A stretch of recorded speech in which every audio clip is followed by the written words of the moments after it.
representatives, Ms. Stacey Pinto, CEO of Namibia Trade Forum, Mr. Dino Ballotti, Executive Director of MSME Development and Acceleration at NIPDB, representatives of the private sector and other stakeholders, US government colleagues and implementing partners, members of the media, ladies and gentlemen, all protocols observed.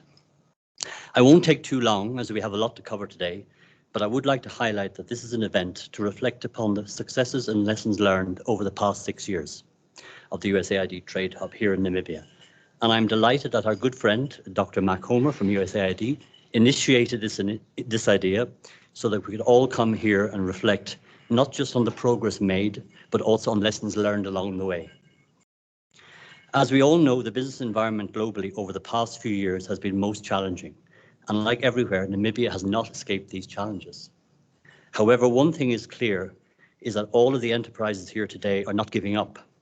And you will continue, in spite of these many challenges, to make high quality, beautiful goods, some of which we see here this afternoon, and will continue to see these high quality goods earning valuable income for the country whilst providing critical employment opportunities across Namibia.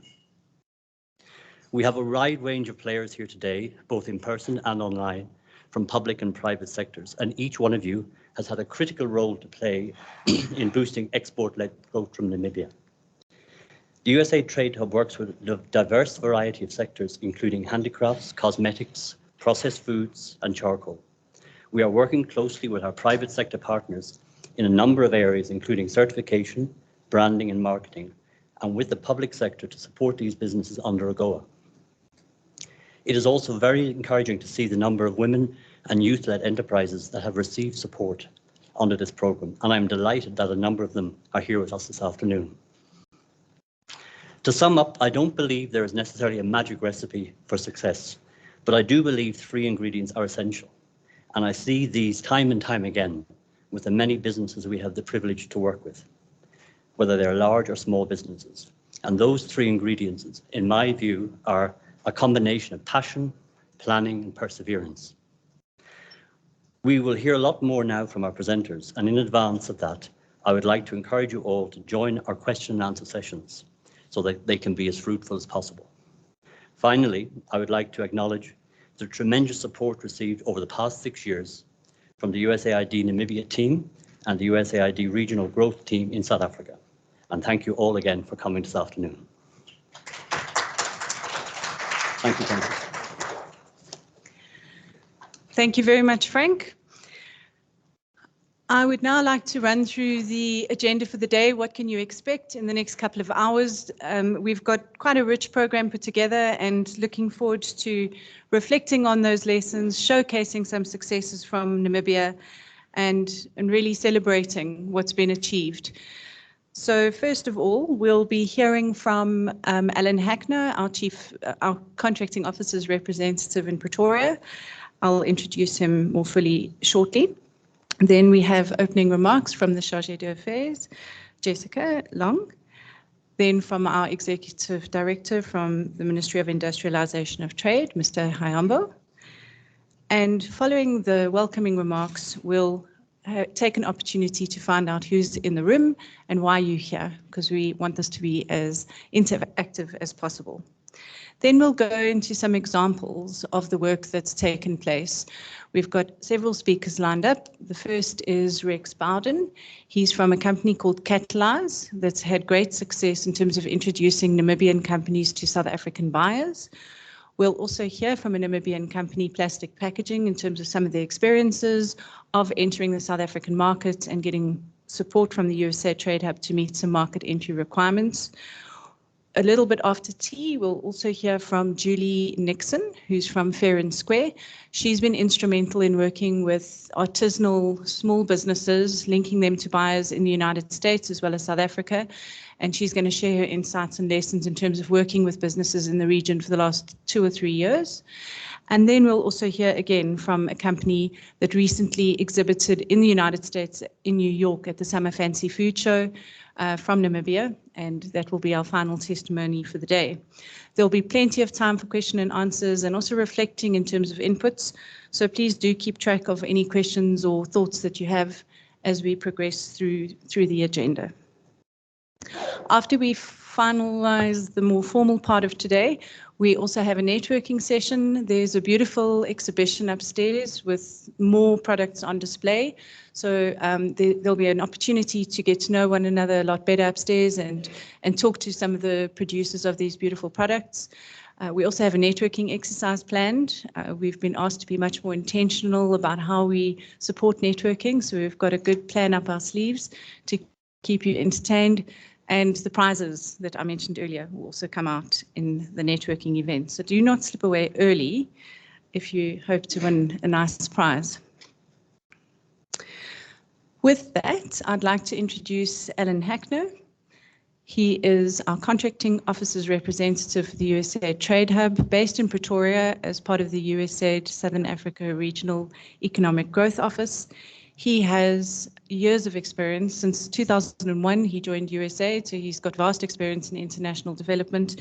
He's been working very closely with our project and our team, and really serving us in terms of his lifelong experience. Alan, I know you're joining us online, so if you'd like to please turn on your video, and we can just make sure we can see you and hear you, and then I'll hand over to you for your opening. Thanks, Francis. Can you see me? Can you hear me?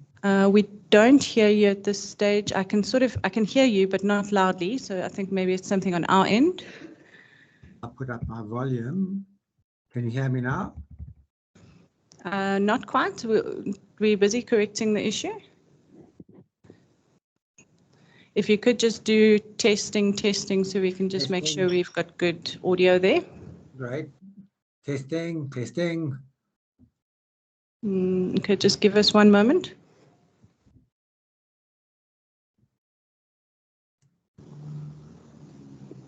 Testing now. Not quite.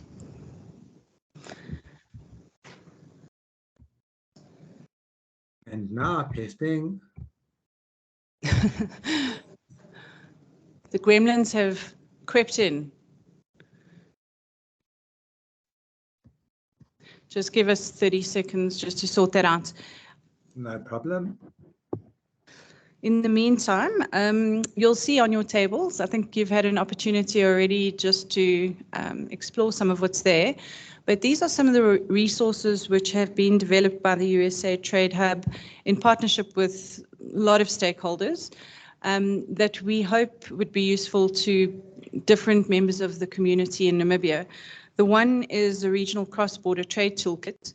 It focuses on the procedures around exporting to South Africa, and it covers Incoterms, which is something we know is quite a challenge. When you're negotiating terms with a buyer, you want to know what's included in those costs and what's not. So a useful resource that's also accompanied by 4 videos, which are on the USB stick on your desks.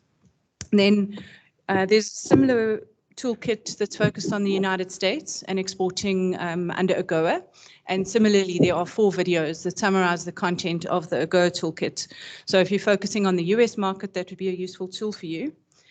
And then we also have a few examples of marketing materials that have been developed to introduce Namibian firms and regional firms to buyers in South Africa and the United States. And it's really great to have materials like this when you're in a facilitation role. It's just so attractive when you see products like this in a beautiful catalogue or brochure, whether it's at a company level or Namibian level or a sector level. So those we find have been a great tool for us to introduce entities to different buyers. And then you'll also see there are 3 different lookbooks that focus on different sectors, one on handicraft products, one on cosmetics, and one on specialty foods. And you'll notice the handicraft one's a bit thicker. It's been in development for a bit longer. The other 2 are newer, and they kind of evolved as an expansion of the handicraft one. So do take a look at those. That's part of why we're here, is to share these resources with all of you. Okay, I think we are good to go. Can we test your sound again, Alan? Sure. Can you hear me clearly now? Perfect. Fantastic. Great. Well, good afternoon, honored guests, ladies and gentlemen. My name, as you've heard, is Alan Hackner, and I work in the USAID Southern Africa Regional Economic Growth Office based out of Pretoria. And I'm the USAID Program Manager or Contracting Officers Representative for the USAID TradeHub. I'm really very pleased to join you today to celebrate the progress with export development and growth in Namibia. Reflecting on the lessons and successes of the past 6 years of the USAID TradeHub work in Namibia is indeed a pleasure. The USAID TradeHub's work in Namibia has focused on 3 interrelated objectives that aim to advance regional economic growth and job creation. The focus of the work in Namibia has centered on growing exports from Namibia to South Africa, supporting the sustainable utilization of the Africa Growth and Opportunity Act, otherwise known as AGOA, and supporting firms to access the needed investment and technology. The USAID TradeHub's approach was also built on 3 key principles, namely the building of past programmatic experience and lessons, strengthening the trade market ecosystem and actors to ensure sustainability, and documenting and sharing lessons learned and tools developed within the ecosystem. Today marks the perfect occasion for consolidating the experiences over the past 6 years, as well as sharing the resources that have been developed. The work with valued partners in Namibia has been central to the USAID TradeHub approach of strengthening the trade market ecosystem. The National AGOA Steering Committee, led by the Ministry of Industrialization and Trade, is one such partner. Notable accomplishments in this partnership include the development and launch of the Namibia AGOA utilization strategy, subsequent capacity building interventions and workshops for exporters, as well as the Namibia Export of the Year Awards held in 2021. Other important government partners that have had a crucial role to play in taking export-led growth forward are the Namibia Revenue Authority, the Namibia Investment Promotion and Development Board, and the Namibia Planning Commission. These market actors hold a key to growing exports from Namibia. Trade promotion service providers have also been central to the USAID TradeHub approach. The Namibia Network of Cosmetics Industry, NANCY, is one such partner, and the USAID TradeHub was able to advance progress with export readiness in the natural product sector with more impact due to the active involvement of NANCY.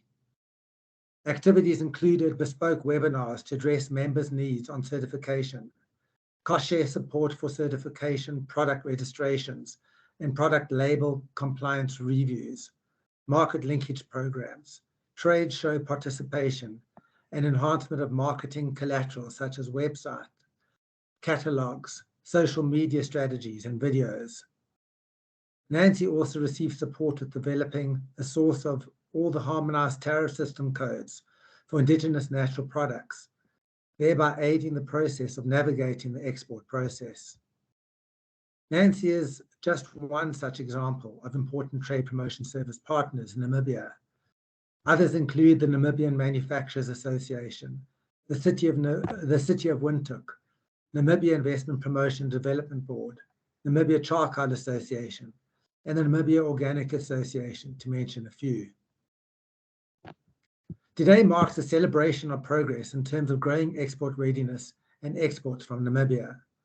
While large export numbers are the penultimate aim, progress towards attaining first-time orders, reaching the needed standards, and breaking into new markets form part of the success that we recognize today. Small firms investing in new packaging, undergoing orders to attain internally accredited standards, investments in manufacturing equipment, or long-term efforts to build brands take time and investment. And each of these breakthroughs are necessary to meet the requirements of international markets and international buyers. So congratulations to all the firms that are going through this learning journey and who are yet to taste the fruits of this labor. Well done also to the firms which are already succeeding in making significant inroads into different markets. We wish you all the very best for continued success.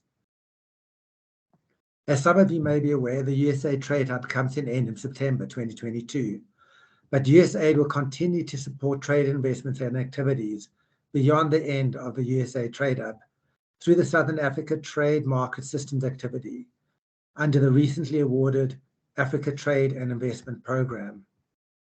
Building on previous work and the successes under the USAID TradeHub, the new Southern Africa Trade Market Systems activity will focus on increasing agricultural exports from targeted Southern African countries to South Africa and boosting sustainable utilization of AGOA and general system of preferences opportunities in the agriculture and agribusiness sectors in targeted Southern African countries, including Angola, Botswana, Eswatini, Lesotho, Madagascar, Malawi, Mozambique, Namibia, South Africa, and Zambia. Before I close, I'd like to thank the government of Namibia, along with its private and civil society partners, for supporting the growth of exports in Namibia. And I look forward to fruitful discussions and reflections during today's event. Thank you very much. Thank you, Alan. Thank you very much for joining us from Pretoria. We now have the great pleasure of welcoming Ms. Jessica Long, the Chargée d'Affaires for the US Embassy in Namibia.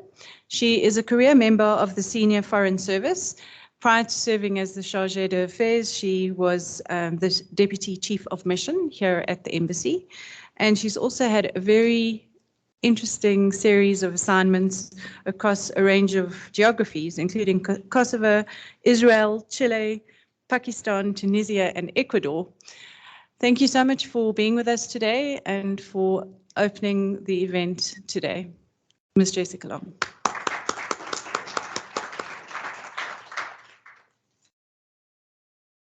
And if I may, I'd like to stand on the protocol observed, just to save back some time, but I would like to acknowledge how delightful it is to look around this room and to see partners from the Namibian government and the US government and the private sector and the media and some members of the private sector I recognize from the biomarket, which is also fun.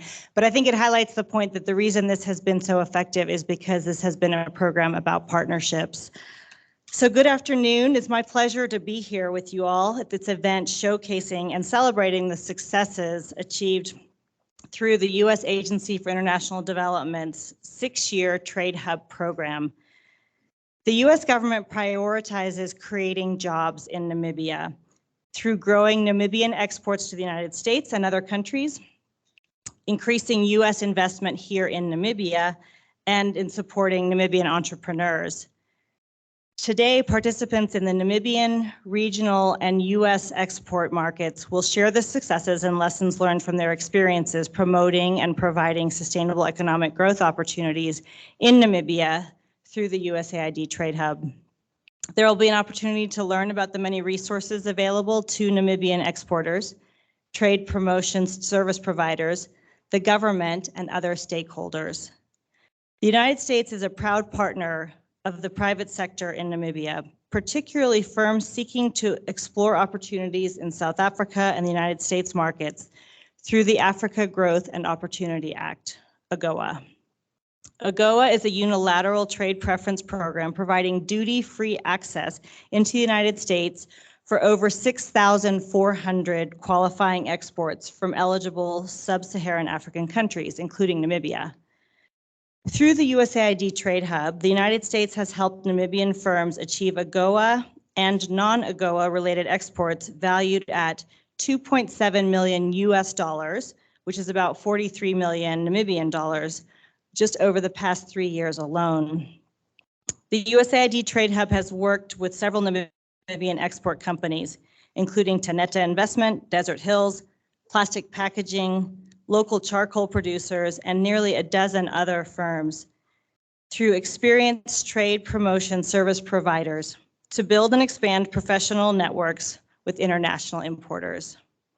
You can now buy Namibian marula oil and charcoal in the United States, among many other products. Firms received support to enhance export readiness and have recently been featured in major industry catalogs, as well as in virtual trade portals. The firms also received business development training to produce brochures and other marketing tools to make and to close deals. The USAID TradeHub further provided Namibian companies support in obtaining certifications that enable access to overseas markets and premium prices. Last year, Plastic Packaging, a TradeHub partner, won the inaugural Namibian Exporter of the Year award and proceeded to win the Regional Exporter of the Year award for 2021 in South Africa. Plastic Packaging employs close to 500 people in Namibia, Angola, and South Africa, and benefits from USAID TradeHub support with migration testing, a buyer requirement to ensure that the product is safe for use with food. The TradeHub assisted Taneta Investment to become listed on Amazon and supported Desert Hills to exhibit their Nara food oil products as part of 38 companies from the region featured at the June 2022 Summer Fancy Food Show under the African Fine Food Pavilion in New York. In total, the USAID TradeHub has successfully assisted 106 Namibian firms to engage in business-to-business events with potential buyers, showcase their products, and start new business discussions. And new business and export opportunities mean more Namibians with jobs and more people around the world enjoying Namibia's amazing products. I'm so pleased to be here today to take another important step in our shared journey to strengthen investment and trade ties between the United States and Namibia. Growing our bilateral economic and commercial relationship is one of our top priorities at this mission. Commercial diplomacy is central to our foreign policy, and the United States, like Namibia, is committed to finding ways to foster equality and equity in our country and to build a more inclusive economy for all. I'm excited to announce that US President Biden will host the US-Africa Leaders Summit in Washington, DC this December. The summit will enable us to continue to advance our common agenda of promoting economic growth, good governance, and peace in a post-pandemic world. This forum will also provide an opportunity to connect and increase our partnership with Africa and advance presidential initiatives, including Prosper Africa, Power Africa, and a new presidential initiative focused on digital transformation in Africa. I would like to reaffirm the US commitment to ensure lasting economic advancement in. We're grateful for the efforts and partnership of the government of Namibia, along with its private and civil society partners in supporting export-led growth. I'd like to extend a very sincere thank you to the many Namibian stakeholders here today. We look forward to a fruitful learning and sharing experience this afternoon. Thank you very much.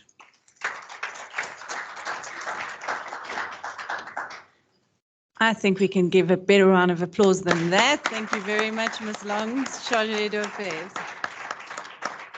Thank you. It now gives me great pleasure to welcome Mr. Sikongo Hayambo, Executive Director of the Ministry of Industrialization and Trade.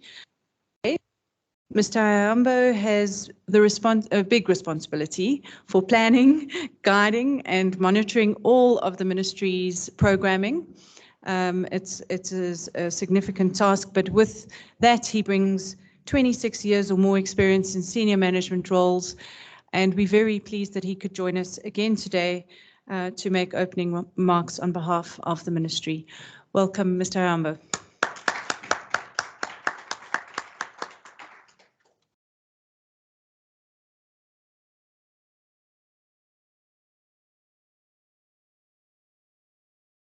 Thank you so much, Director of Ceremonies. Good afternoon, ladies and gentlemen. Good afternoon, ladies and gentlemen.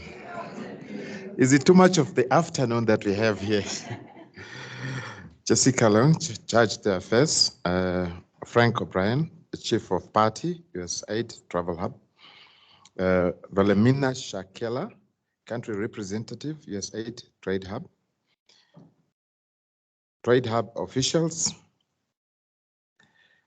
representatives of different government ministries, offices, and agencies, Madam Stacy Pinto, Chief Executive Officer of the NTF, Dino Ballotti, Executive Director for SMEs at NIPDB, members of the business community, participants that are on the virtual platform, ladies and gentlemen,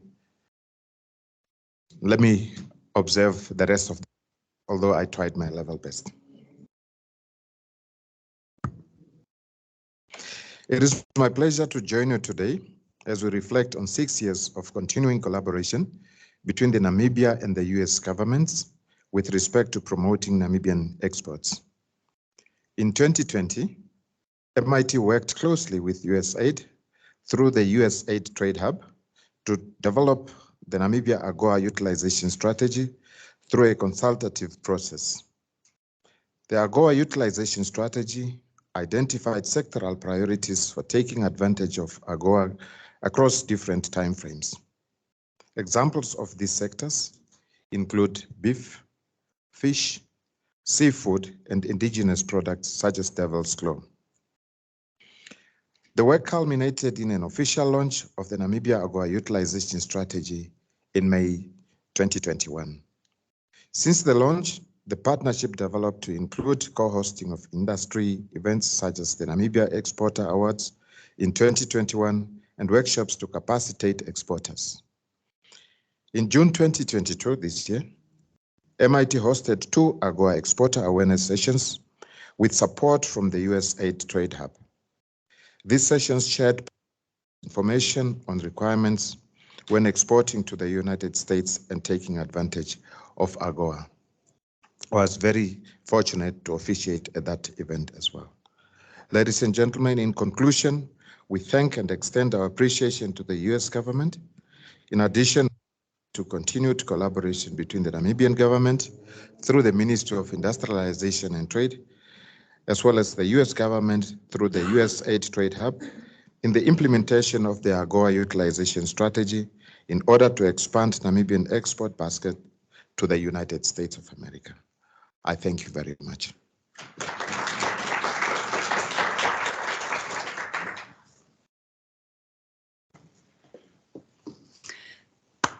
I think we can do better again. Thank you very much, sir.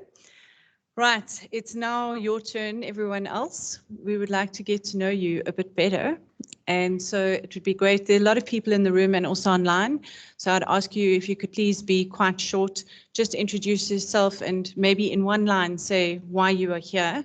We've got a microphone which we'll pass around. Thanks, Ndati. Maybe we could start with Desert Secrets.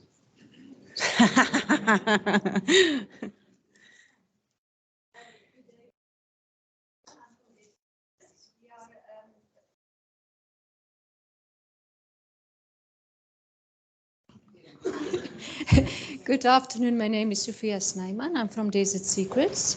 We are a Namibian business manufacturing natural cosmetics. And we are part of Nancy, and that is our involvement with USAID. Thank you.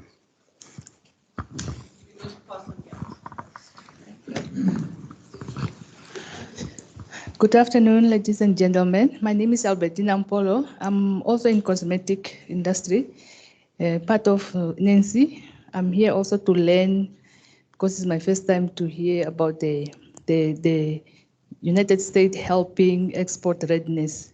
Thank you.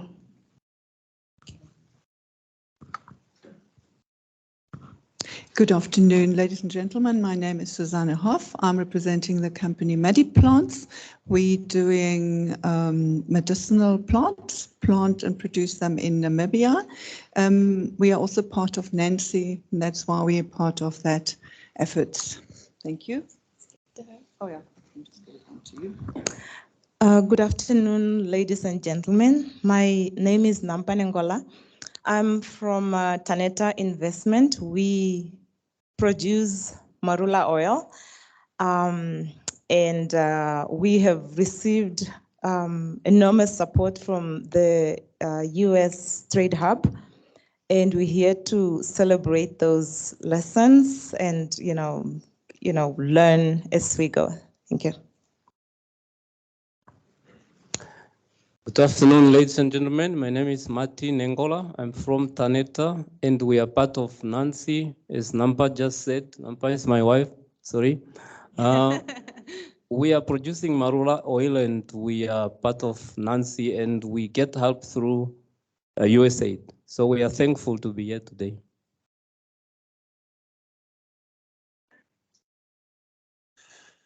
Hello everyone, I'm Nico Duplessis. I'm from plastic packaging. So they said I should present something today, so that's why I'm here. Not only reason, also here to share some learnings with you guys. I'll present plastic packaging a bit later, and also to learn from everyone in the table, around the tables. Afternoon, everybody. My name is Jaco de Jager. I represent a mining as well as a manufacturing company. We mine white marble and we also export white marble. I've been with the two previous meetings that we had, so we had quite a lot to learn and hope to gain a little bit more. Thank you.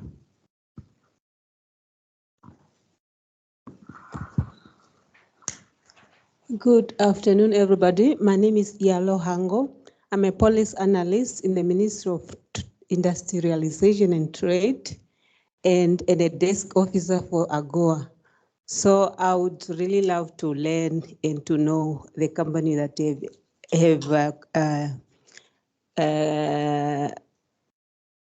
companies that have benefited from the USAID. Thank you. Good morning, everyone. My name is Janet Chidaura. I'm a Chief Policy Analyst in the Ministry of Industrialization and Trade. I'm also working on the AGOA desk with Ms. Ialo. I'm here to learn about the experience from the different companies that they've actually benefited, and also to know what in future, what type of assistance they would need from the ministry. Thank you. Good afternoon. I'm for the Desert Radio. I just take notes.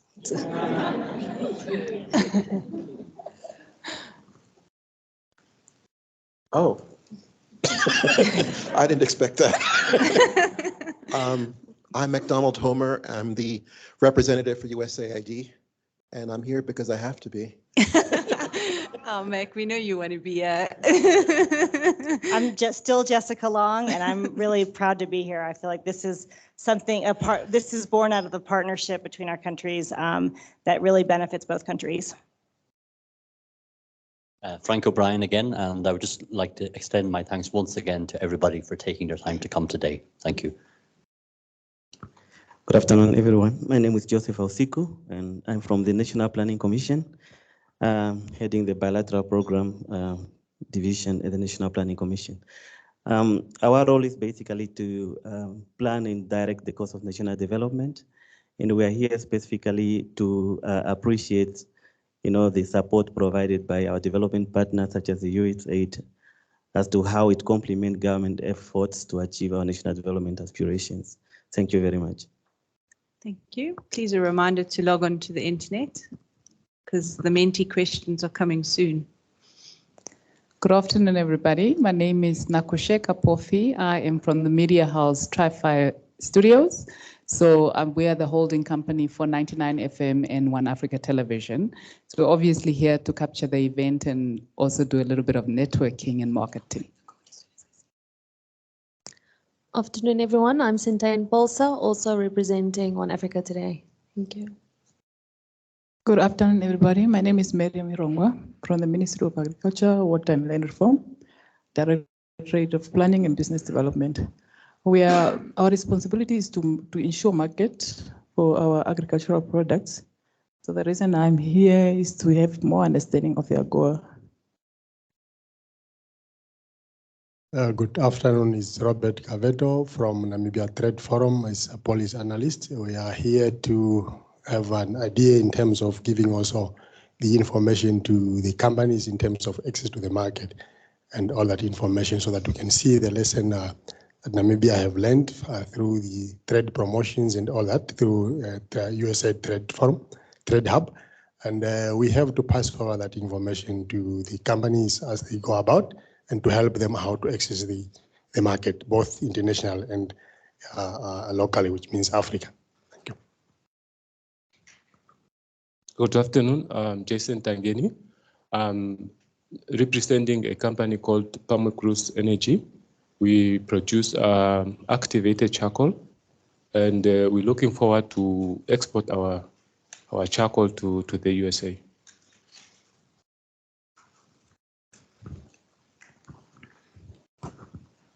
Good afternoon, everyone. My name is Lena Sindano. I'm from the Chizango Trading Company. I'm invited here today because we benefited from the program through the organic certification. Good afternoon. My name is Connie, and I'm here with Afra Chase for the Chase flavors.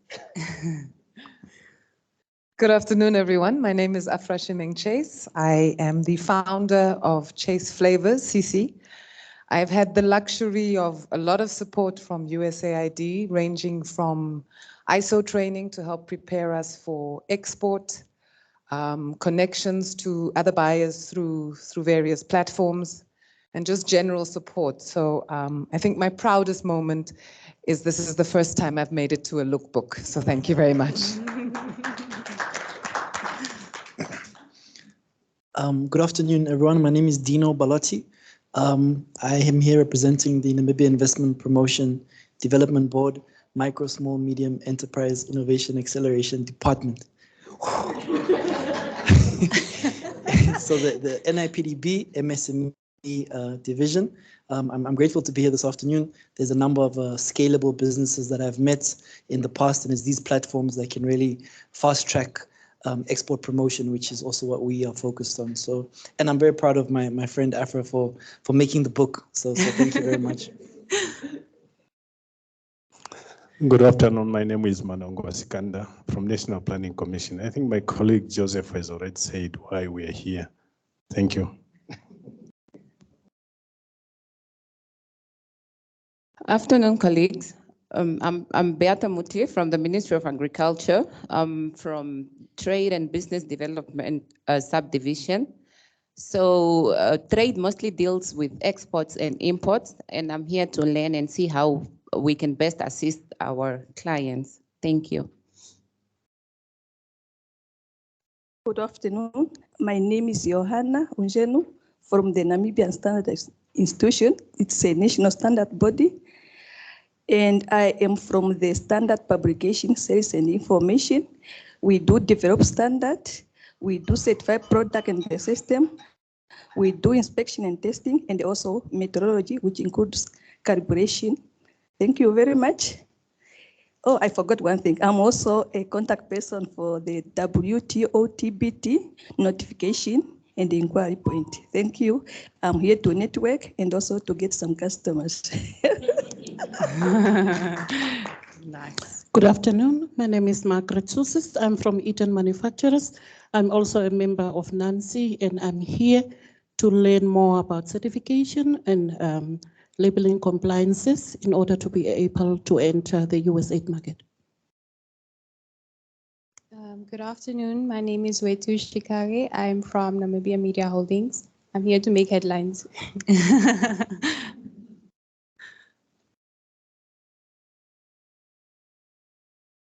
Good afternoon. My name is Subi Plaiki. I'm from Namib Mills. I'm here to learn about export opportunities. Yes, good afternoon. My name is Elise Mawano. I'm from the Ministry of Industrialization and Trade, Directorate of Industrial Development, as well as a member of the AGOA Steering Committee. I'm basically here to witness the wonderful stories from the entrepreneurs as well as sectors that were assisted and to see where the gap is for further work. Thank you. Thank you so much for the opportunity. Scholastica Chatu is my name from National Planning Commission, Policy Coordination Division. I'm also a member of the AGOA Steering Committee.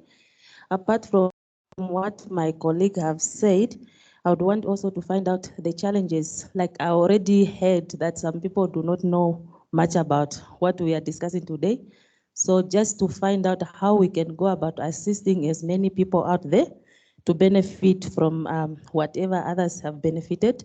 And also I have a charity foundation where I assist women to fight poverty. So I'm also here to find out avenues on how to assist women out there. Thank you. Good afternoon. My name is Mareka, also known as Lily, and I'm the founder of Iloto Cosmetics, an organic and natural manufacturing company. We're also a member of NANCY, and we have been receiving export readiness assistance from the USAID as well as organic certification. Thank you. Wow, it's so good to be surrounded by so many familiar faces and a few new ones. We have a number of people online as well. A lot of them are USAID TradeHub colleagues. So please forgive me, colleagues, if you don't introduce yourselves. Thank you for supporting us here in Namibia. I will ask our guests to introduce themselves though. So please be ready to come on camera and unmute your mic. I'll start with Mika Munepapa. Mika, would you like to introduce yourself, please? Good afternoon, everyone.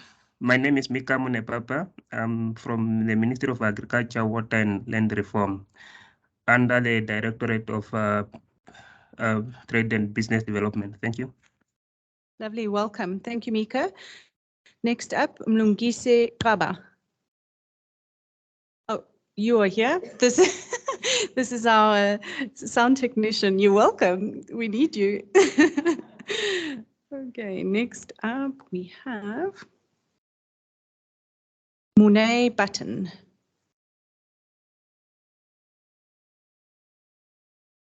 Monet, are you there? Seed Namibia. Okay, let's move on to our next person, who is Guillem Sejenge. Please forgive my pronunciation if I'm not getting it right. Guillem. Hey guys, we're going to test you. You can't leave your jacket on the seat. Right, is there any guest who's online, aside from our speakers, who have not introduced themselves and who would like to, that I may have missed? Okay, then we do have two speakers online, both Rex and Stephanie. I will introduce you a bit later. So in the interest of time, I think I'm going to stop the intros there. Thank you. There's such a rich audience here of different stakeholders in this ecosystem. And it's wonderful that we're here to share and learn and celebrate the successes that have been achieved. I often want to share the fact that a success isn't always having those millions of dollars of exports. There are successes along the route to achieving export readiness that we shouldn't underestimate. It takes a lot of time and investment to meet the standards of buyers like Pick and Pay, like big US buyers, and those steps are expensive, they take time, they involve moving premises, changing your business around. I think Iloto Cosmetics has literally just passed that hurdle on Friday, so big congratulations to them. And those are successes in terms of the journey of reaching export readiness. So let's delve into all of those. To help us with some audience interaction, we have Christopher Miller on the USAID TradeHub team. He's in the Western Cape at the moment, and he's going to help us with a platform called menti.com. If I could all ask you to grab your phones. And Chris, please feel free to share your screen at this stage. We're going to just do a test question to familiarize you with the platform. I can see who's participating. I can't see who. You're anonymous. However, I can see how many people are participating. And given the number of people in the room, I'm expecting large volumes of people reflecting on screen. So you cannot hide from me. Please go onto your phone, and on your browser, if you could type in menti.com, exactly what's on the flip chart there, menti.com. And you should have a screen pop up that asks you for a code. And throughout the afternoon, we'll be asking you to enter a new code. The code is valid for 2 questions. So the code for the first test question, Tanya's writing it up there, it's 190840 1907. It's also on the top of the screen if you can see that. 19084097. Anyone having any challenges with that? 19084907. 4097. I'll go and do it wrong. Very good. Okay. Now you'll see on your screen what's up there and you can start voting. What is your favorite Namibian cuisine? Kapana and salsa, vet cook, potjie pot, matangara, or wambu chicken? I had a very long discussion last night about wambu chicken. I think I'm most excited about trying kapana, but proper kapana. Yes, Jeanette? You lost. Tanya will come and help you. Okay, I see we have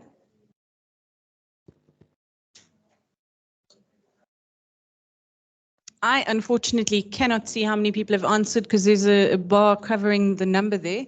Chris, how many people do we have that have already answered the test question? Good afternoon, Fran. Good afternoon, everyone.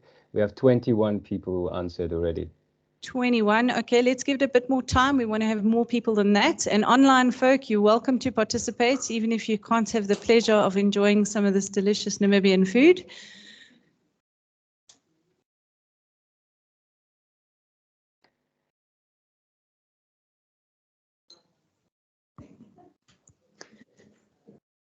Okay, anyone having issues that needs help? Let's see.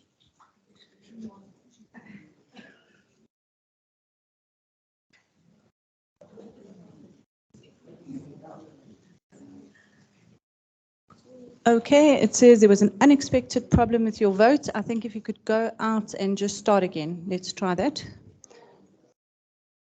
Chris, any advice for somebody who can't submit their entry? It says there's an unexpected problem. Certainly, just refresh the page, Francis, and if asked for the code again, you retype the 8-digit code. Okay. So if you have an unexpected error, just refresh your browser and re-enter the code and give it another shot. How many entries do we have now, Chris? We should have 31, and I removed the bar, so it should be visible on screen now. Okay, unfortunately, I think it's on our end, but I think that's good as a test. Tanya, if you can just help the lady over there from, yes, sorry. Okay, I think we've got a sort of critical mass of people that have participated, and as we progress, we will continue to learn. So Kapana is definitely the winner, and I still haven't had the joy of experiencing this. This is terrible. I'm going to have to try it before I leave. Right. Now we're going to go on to a slightly different type of question. It's a ranking question. So there will be 5 topics or 5 entries that you need to rank in order of importance. You can change your mind before you submit your answer. So if you are a little undecided, you can move things around. So the question is, what do you think works most effectively for facilitating introductions with South African buyers? So when you're sitting here in Namibia, what do you think is the most effective way of meeting a South African buyer? Is it through a B2B business platform? Is it through a trade show that's face-to-face? Is it through a digital trade show? Is it through working with a trade promotion service provider? Or do you think it could be about selling on a B2B platform, something like African Trade Platform? There are lots of platforms these days. Some or other B2B platform where you can promote your product. If you can pop those in, so you'll get an opportunity to select one of the 5 options in the first place, and then a next option will pop up, and you just select your choice. I see some answers are coming in, so we have some technological buffins that have got this all figured out. Very good. Anyone having any challenges with that? It's quite intuitive, actually, just to work through that. So here we really want to understand from you, what do you think is the best way to meet South African buyers? What works best?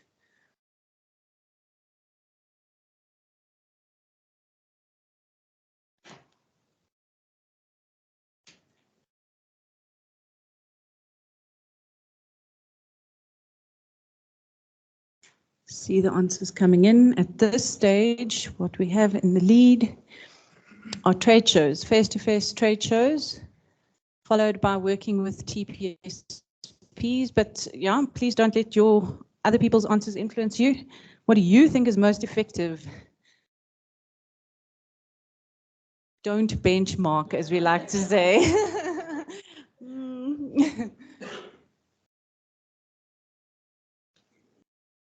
Yeah. Chris, how many answers do we have so far? We have 33 answers, Fran. 33, nice. We've got more than even on the food question. I'm impressed. Okay, and there were some things moving around there. I think there's a bit of a tussle going on between selling on a B2B platform and selling on a B2C platform. So is it more effective to be on a platform where you're there to meet a distributor or a big buyer, or is it more effective to be on a platform like Amazon?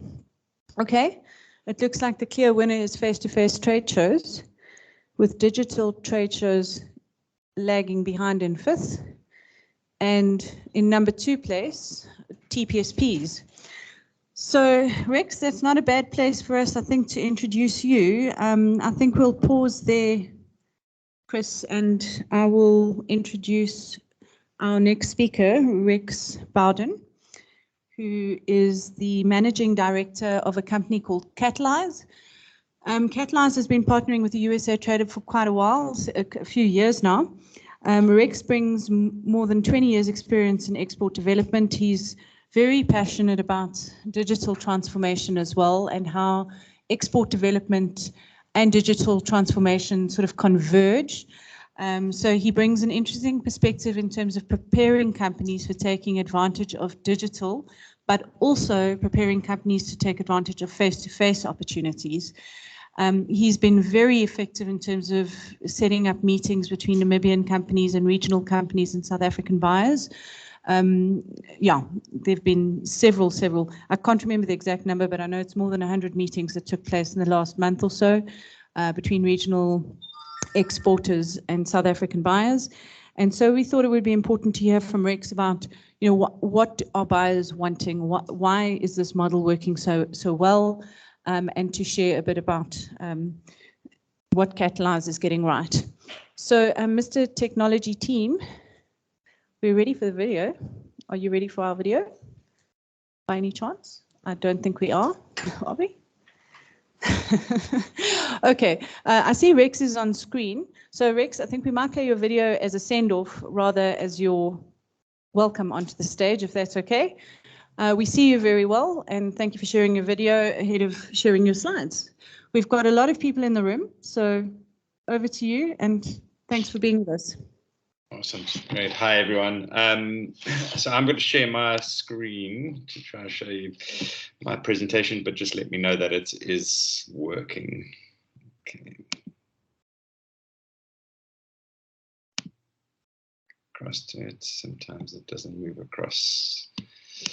Just confirming that it's moving from screen to screen.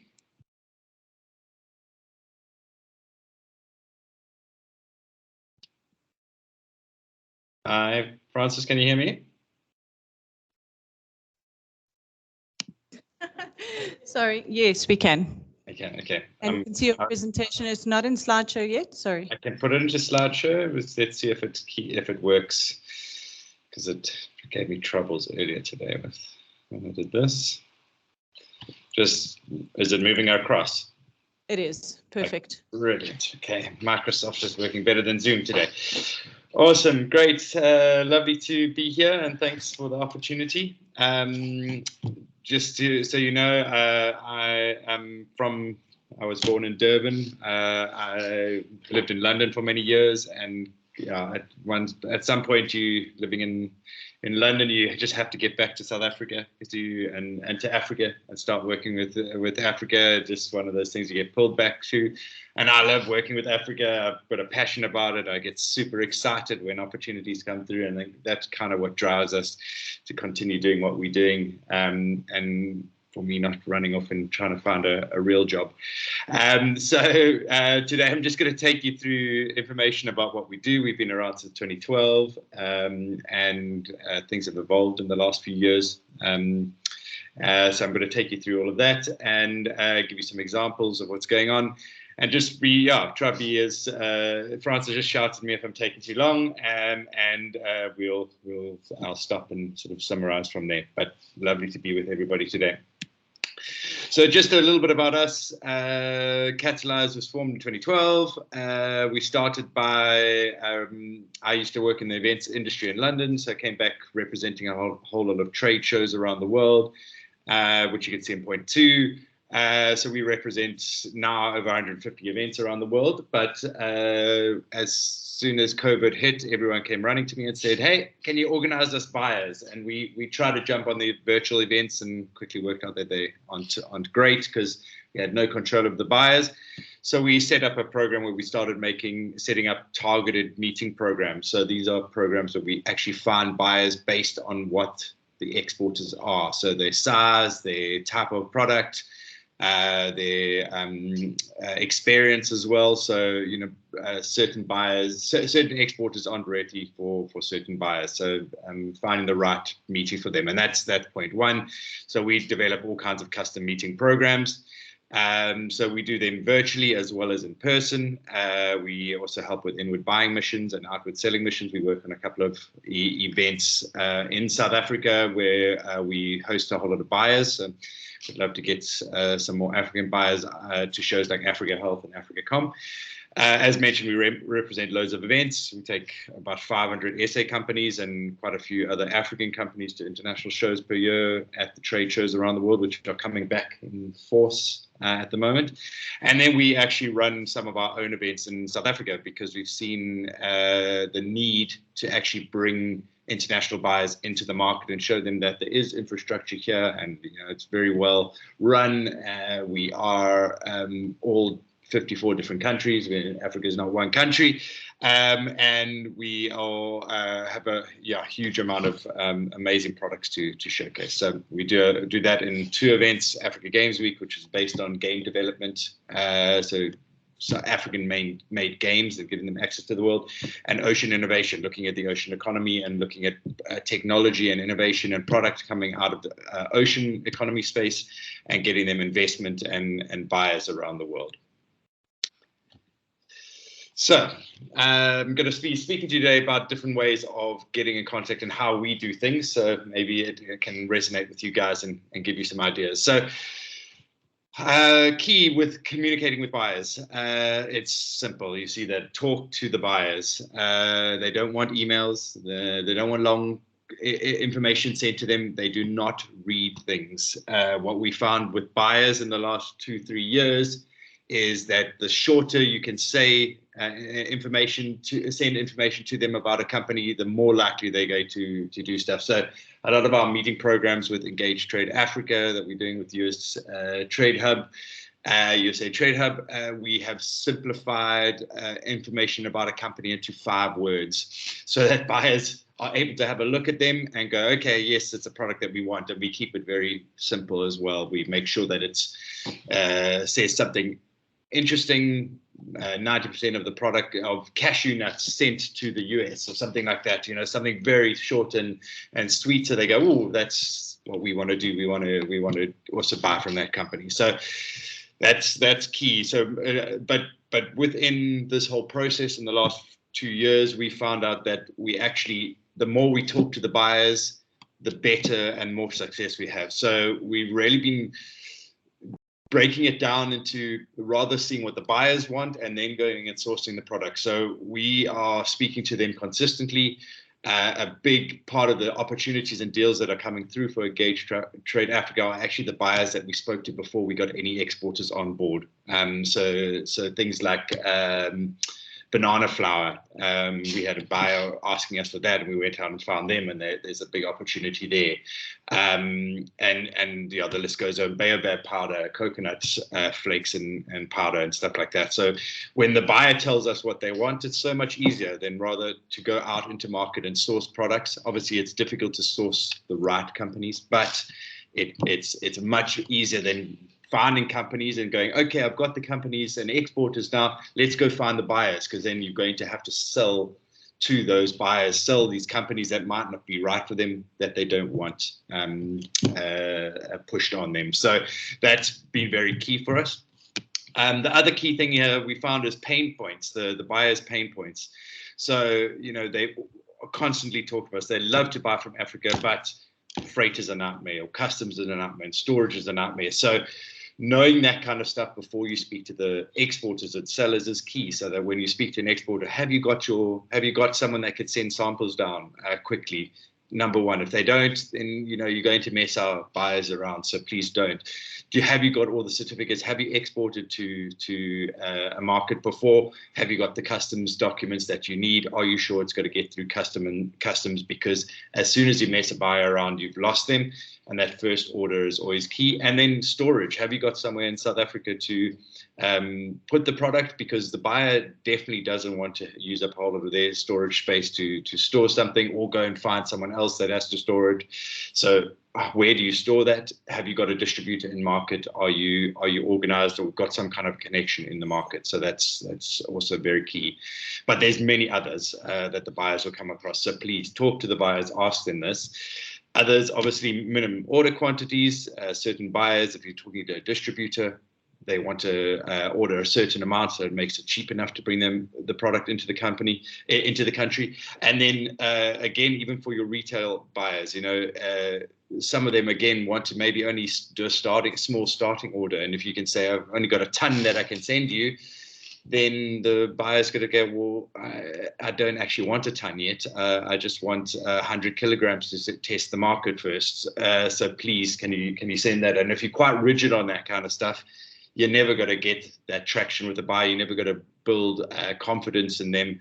So you really need to be quite flexible on this. But for us, it's quite clear to know that the buyer, if a buyer is going to order 100 kilograms or a container, we need to know that kind of information from them. So we do speak to them a lot. And then they all need certain certifications. So if they know their product, and most buyers know most of the stuff that they're buying from, they'll tell you, okay, I need a certain HACCP, or I need certain registrations for a type of product before I can actually put it onto my shelves, or actually deal in it if it's not. So that's key.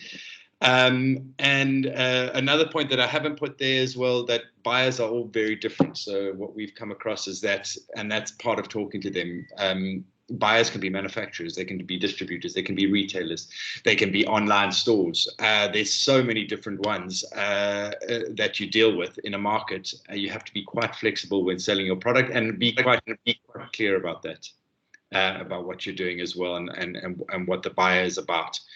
And then be cheeky. We've been quite cheeky in the last 2 years.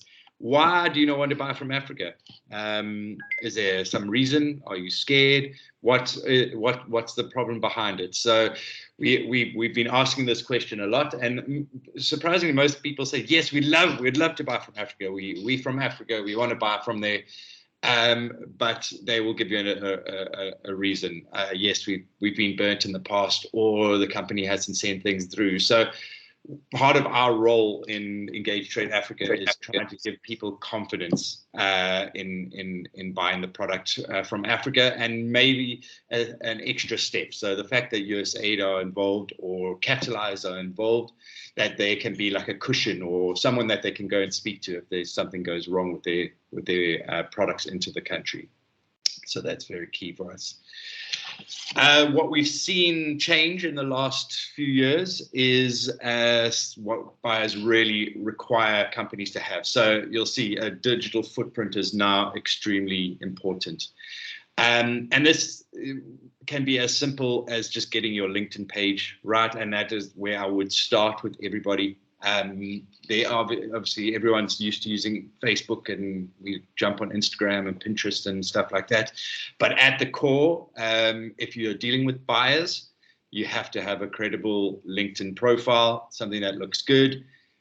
We give people advice on it all the time. I remember a Botswanan company, I think they're called Mango Craft.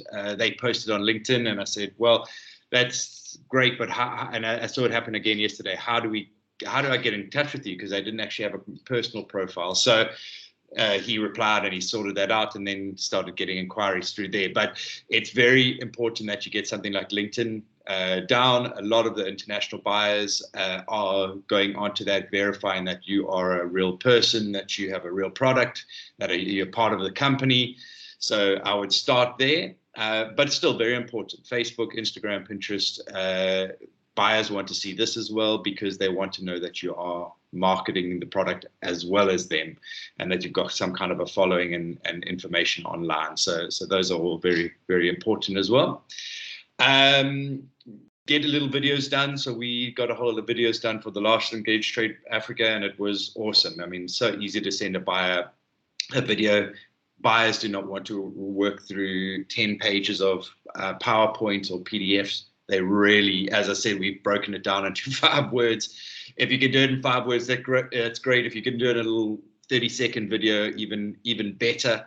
But you really need to make sure that it's easy for them. And then also buyers want to see that you put a bit of effort into making a little video. So having a video, they'll be able to use that video to market to their bosses or to their market and their clients. So please send things through.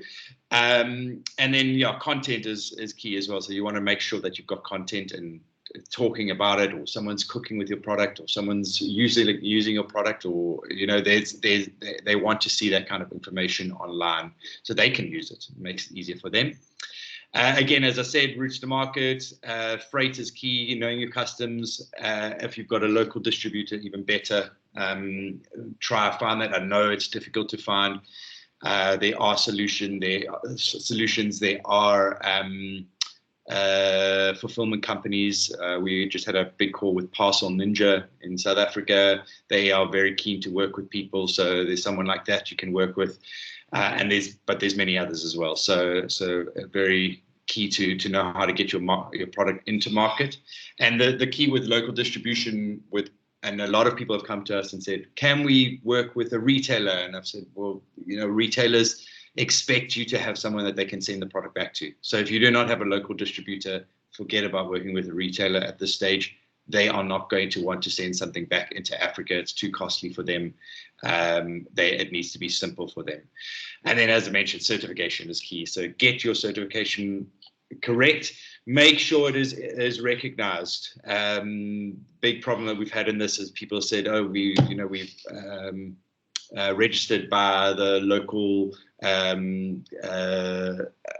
organic association. That means nothing to international buyer. They want to be recognized by a company that's recognized all over the world. So they will not take a certificate from a country-based and only single country-based certification body. It needs to be internationally accredited. And make sure things are readily available. Make sure your certifications are readily available. Your company documents are available, and get this through to people very quickly. That's what people want to see, and that's been a big blockage in our process as well. People not responding, sending information very quickly. Buyers have a very short attention span. They've pretty much got a few minutes. If you don't get back to them in those few minutes, they forget, and they've got 5,000 other products that they're working with. So it has to be very quick, has to be continuous as well. Opportunities at the moment, we've gone into a lot of food products. There's a lot of that. Within food products, it seems to be ingredients and raw materials still. Finished products are still quite difficult to get into new markets, but there's a huge demand for ingredients and materials. Very difficult to get certain things from other parts of the world at the moment. South Africa is a main example.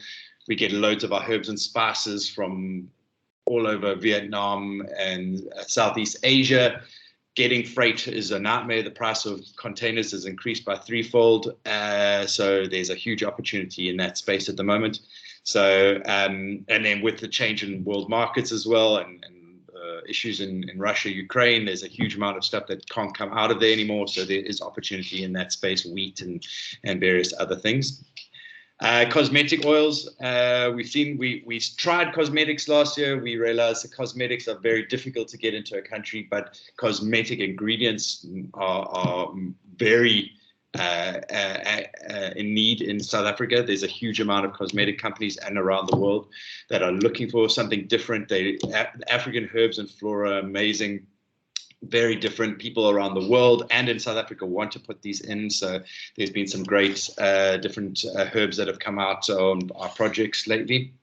And then you'll see African culture as well. So doing something that's done in Africa that's not done in any part of the world, is quite interesting. The internationals are really enjoying that, and it's got great story behind it. It can be marketed very well. So that kind of stuff. And then lots of other products. So quality products manufactured in Africa. We're dealing with the bulb world at the moment. They manufacture light bulbs in Botswana.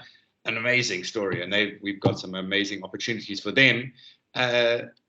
A year ago, you couldn't get any light bulbs because there was no freight coming out of China. It's changed again, but that opportunity has definitely opened up, and getting products from Africa is very exciting and interesting on buyers. Just be aware, size of product is key with exports. The smaller your product, the much easier and more attractive the product is. Bulky products always have to be kind of local. So, when you have to think of the idea of sending air to people or water to people. There's a lot of companies making beer at the moment in South Africa and in other parts, but when you try exporting that, you realize that you're actually just exporting water. So rather export the ingredient and get someone to bottle for you in the market. So just think of that quite carefully when you're sending stuff to different markets. And then just to sort of round up what we do again and how we'd like Namibia to get more involved, we are doing targeted meeting programs. I've got 2 minutes left. I am going to finish quickly, where we set up those meetings for you. We're doing these for various people at the moment. It's part of what we're doing with Engage Trade Africa. It's specific to buyer facilitated meetings, notated meetings. You get meeting reports, very different to a trade show because it's direct to market, but you're probably meeting 5 to 10 buyers. We do all the different international trade events, so we lead delegations all year round, and that's been our bread and butter since 2012. We're still able to help with that. We do the major trade shows around the world, and all kinds, from South America through to the Russias, Asias, Middle East, even Australia we do stuff in. So we can help you with that. And then we also help with hosted buyer delegations. As mentioned, we're bringing in for Africa Health. We've just done one for Decorex. We're doing stuff for AfricaCom as well, so bringing key buyers from Africa into these trade shows, and we're able to handle them into other markets as well. So we're looking at that as well. And that's all from me. Any questions? Or do we have questions?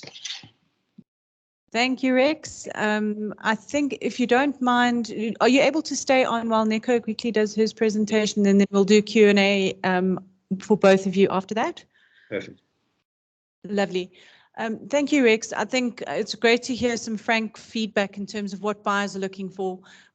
Some of the things that typically trip us up in terms of meeting the requirements and some of the challenges and also some of the opportunities.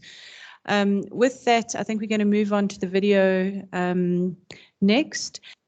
And also, just to prepare the AV team, after that, I will do some Menti questions and also introduce Neko, but after that, we'll be ready for Neko's presentation. So just a short video to summarize the work that Engage Trade Africa has been doing with USAID TradeHub exporters across the region.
Thank you. Inspiring stuff.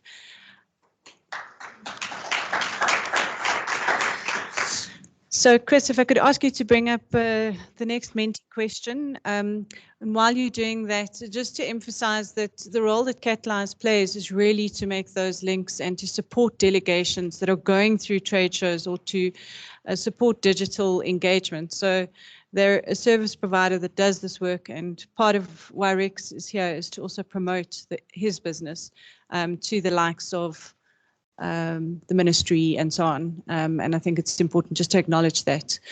Right, so onto our Menti question. This is focused around plastic packaging. And if you were paying attention in the media, you'll know the answer to this question. So on your Menti, on your devices, if you just say rejoin presentation or join another presentation, there's an option if you didn't refresh your screen. Otherwise, you can just go into menti.com again and you can start off afresh. You need to join another presentation or go into menti.com and type in a new code this time. So this time it's 77 111 518. 77 111 518. And the question is, what award or awards did plastic packaging win in 2021? You may enter more than one. Oh, no, you may not, sorry. You only have one answer. Haha.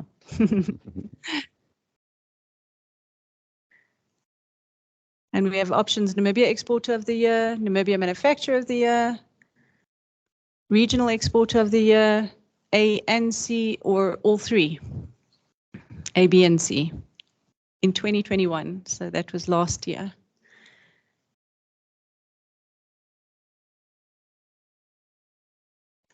Everyone winning? Anyone with challenges?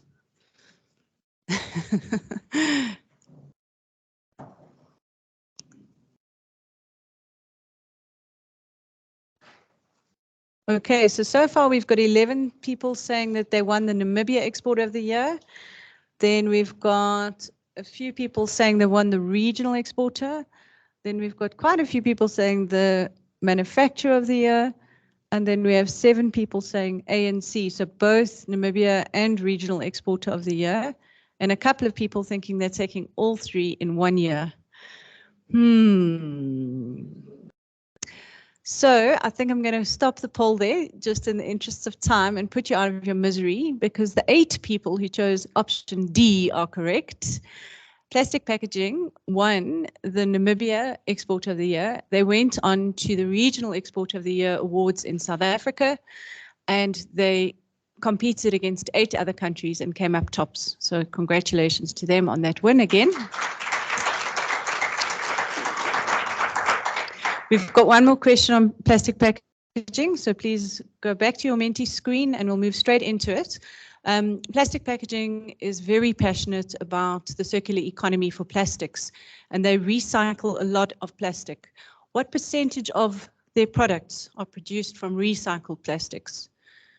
Is it 10%, 20%, 30%, or 40%?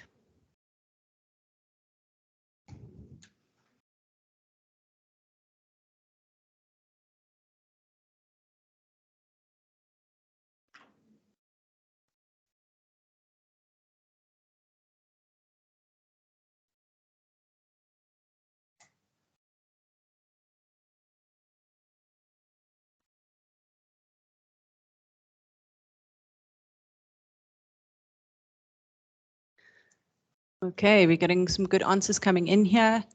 Happy to see that nobody thinks it's 10%. That's good. How many responses do we have so far, Chris? We have 30, Fran.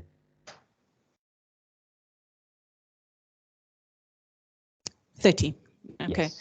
I think I'm going to, in the interest of time, I'm going to stop there. Very close response between 30 and 40%. And if I'm correct, it should be 30%. Okay, good, just under 30%. Well done. I think the message that I received when I visited plastic packaging in my last visit here was that it's so important to create that circular economy. It's about not wasting plastic and creating more and more new. It's about making sure that the right processes are followed and that people actually take value in that, and so that there's less pollution through creating that circular economy for plastics. So with that, I would like to welcome Nico. Tech team, please get ready to share the slides for Nico. He is the Managing Director of Plastic Packaging, which employs nearly 500 people across Namibia, Angola, and South Africa. He's a chartered accountant by background. In his personal life, he strives for balance, and he's very passionate about working with people, which I observed when I visited. And it's lovely that you could join us today, Nico, to share your experience around exporting. Thank you so much. Over to you.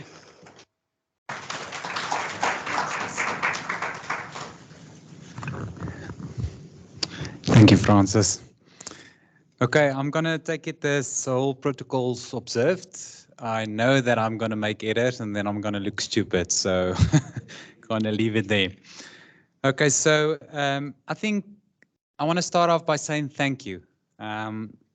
We are a small, humble company here in Namibia, and humility is actually one of our core values. And I want to thank the US TradeHub for assisting us, for helping us, for being there. I think we don't grasp actually how grateful we can be for the involvement of institutes like this in Namibia and helping the private industry.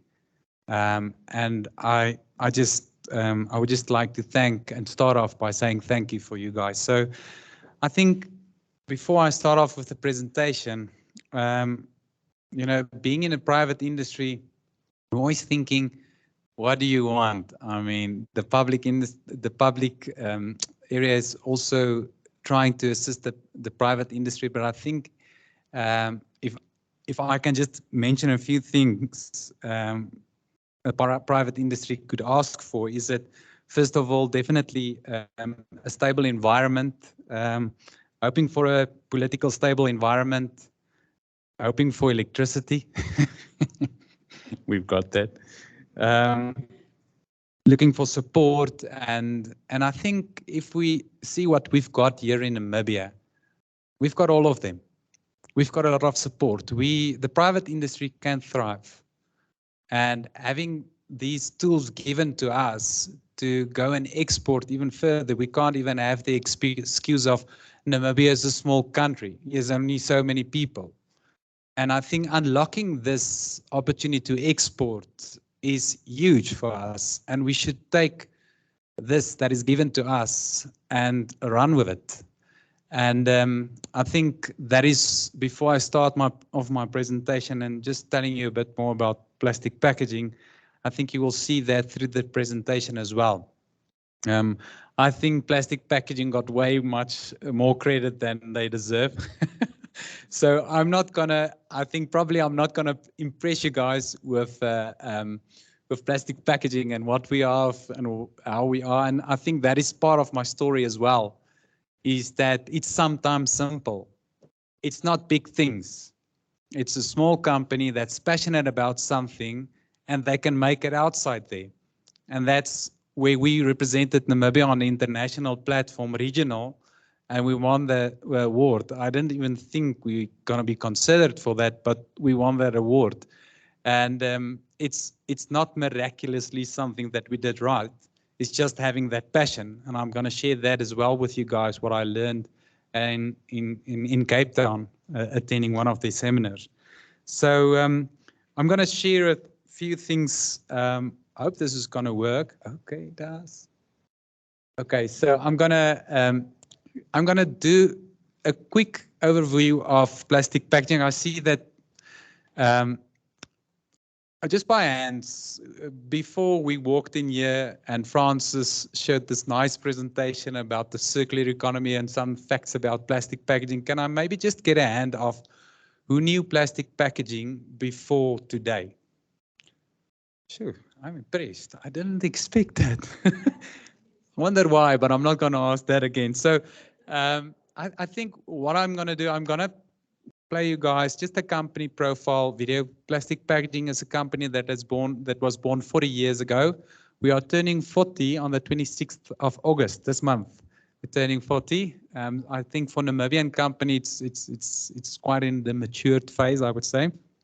And I'm not going to tell the entire story because I've got a lady talking. She's got a better voice than me and these nice pictures. So I'm going to please sit down. I think it is a few minutes if you can just allow me to showcase, and then maybe from that you can relate to the story that I have to tell about our learnings and how we do export. Because export, you can't just talk export. You need to be specific in the product that you export, because the story for every product is not the same.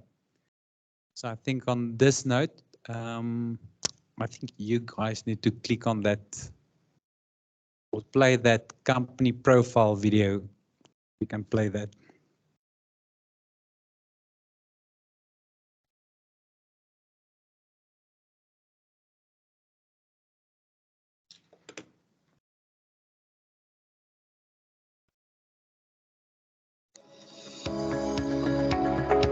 Welcome to Plastic Packaging, your 100% Namibian-owned and operated packaging solutions company.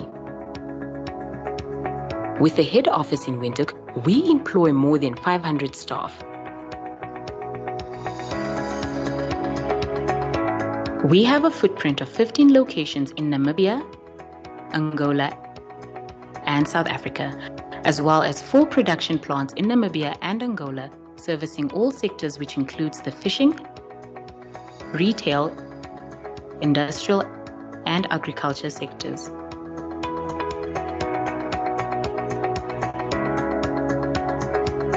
We specialize in the manufacturing, warehousing, and distribution of a wide range of packaging products. Our manufacturing plant in Windhoek specializes in flexible plastic products. We also offer alternative types of packaging, including paper, polystyrene, polywoven, and various other packaging products. Whatever packaging need you may have, we will find or develop a packaging product for you.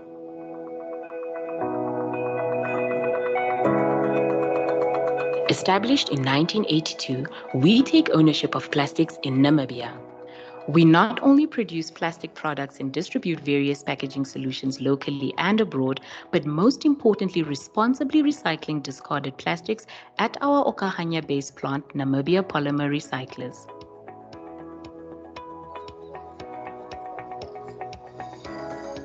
Here, approximately 200 tons of plastic waste is recycled each month and used again in the manufacturing of truly Namibian products.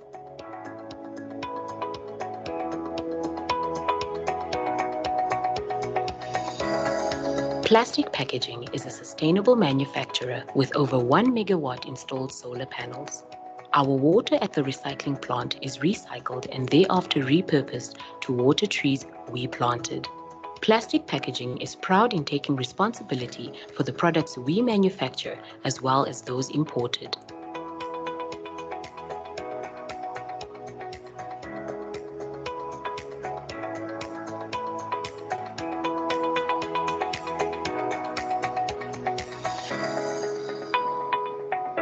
The recycled plastic product range includes more than 80 products. This ranges from the popular Star Refuse bags, your shopping bag, to plant bags. Other products include, amongst others, medical waste bags, mattress bags, and black agricultural pipes. These pipes, together with PVC and high-pressure HDPE pipes, are manufactured in Okahanya at Namibia Plastic Converters.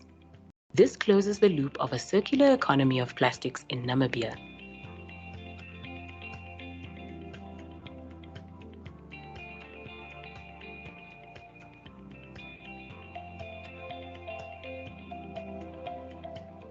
From agriculture to exports, we service all major industries with tailor-made packaging solutions manufactured in our food-certified production facility in Windhoek. In South Africa, Plastic Packaging Cape dominates the Northern Cape province and widens the footprint of the Namibian operation, as does our operations in Angola.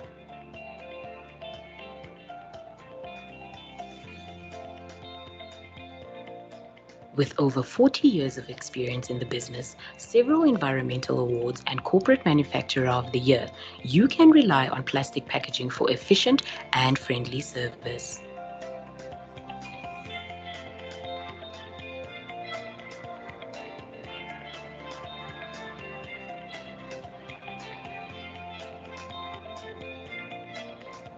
Our passionate and very professional packaging and pipe specialists are eager to assist you in your needs.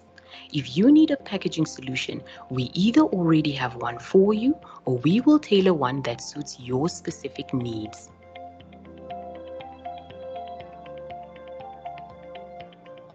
Plastic Packaging, your complete packaging solution partner.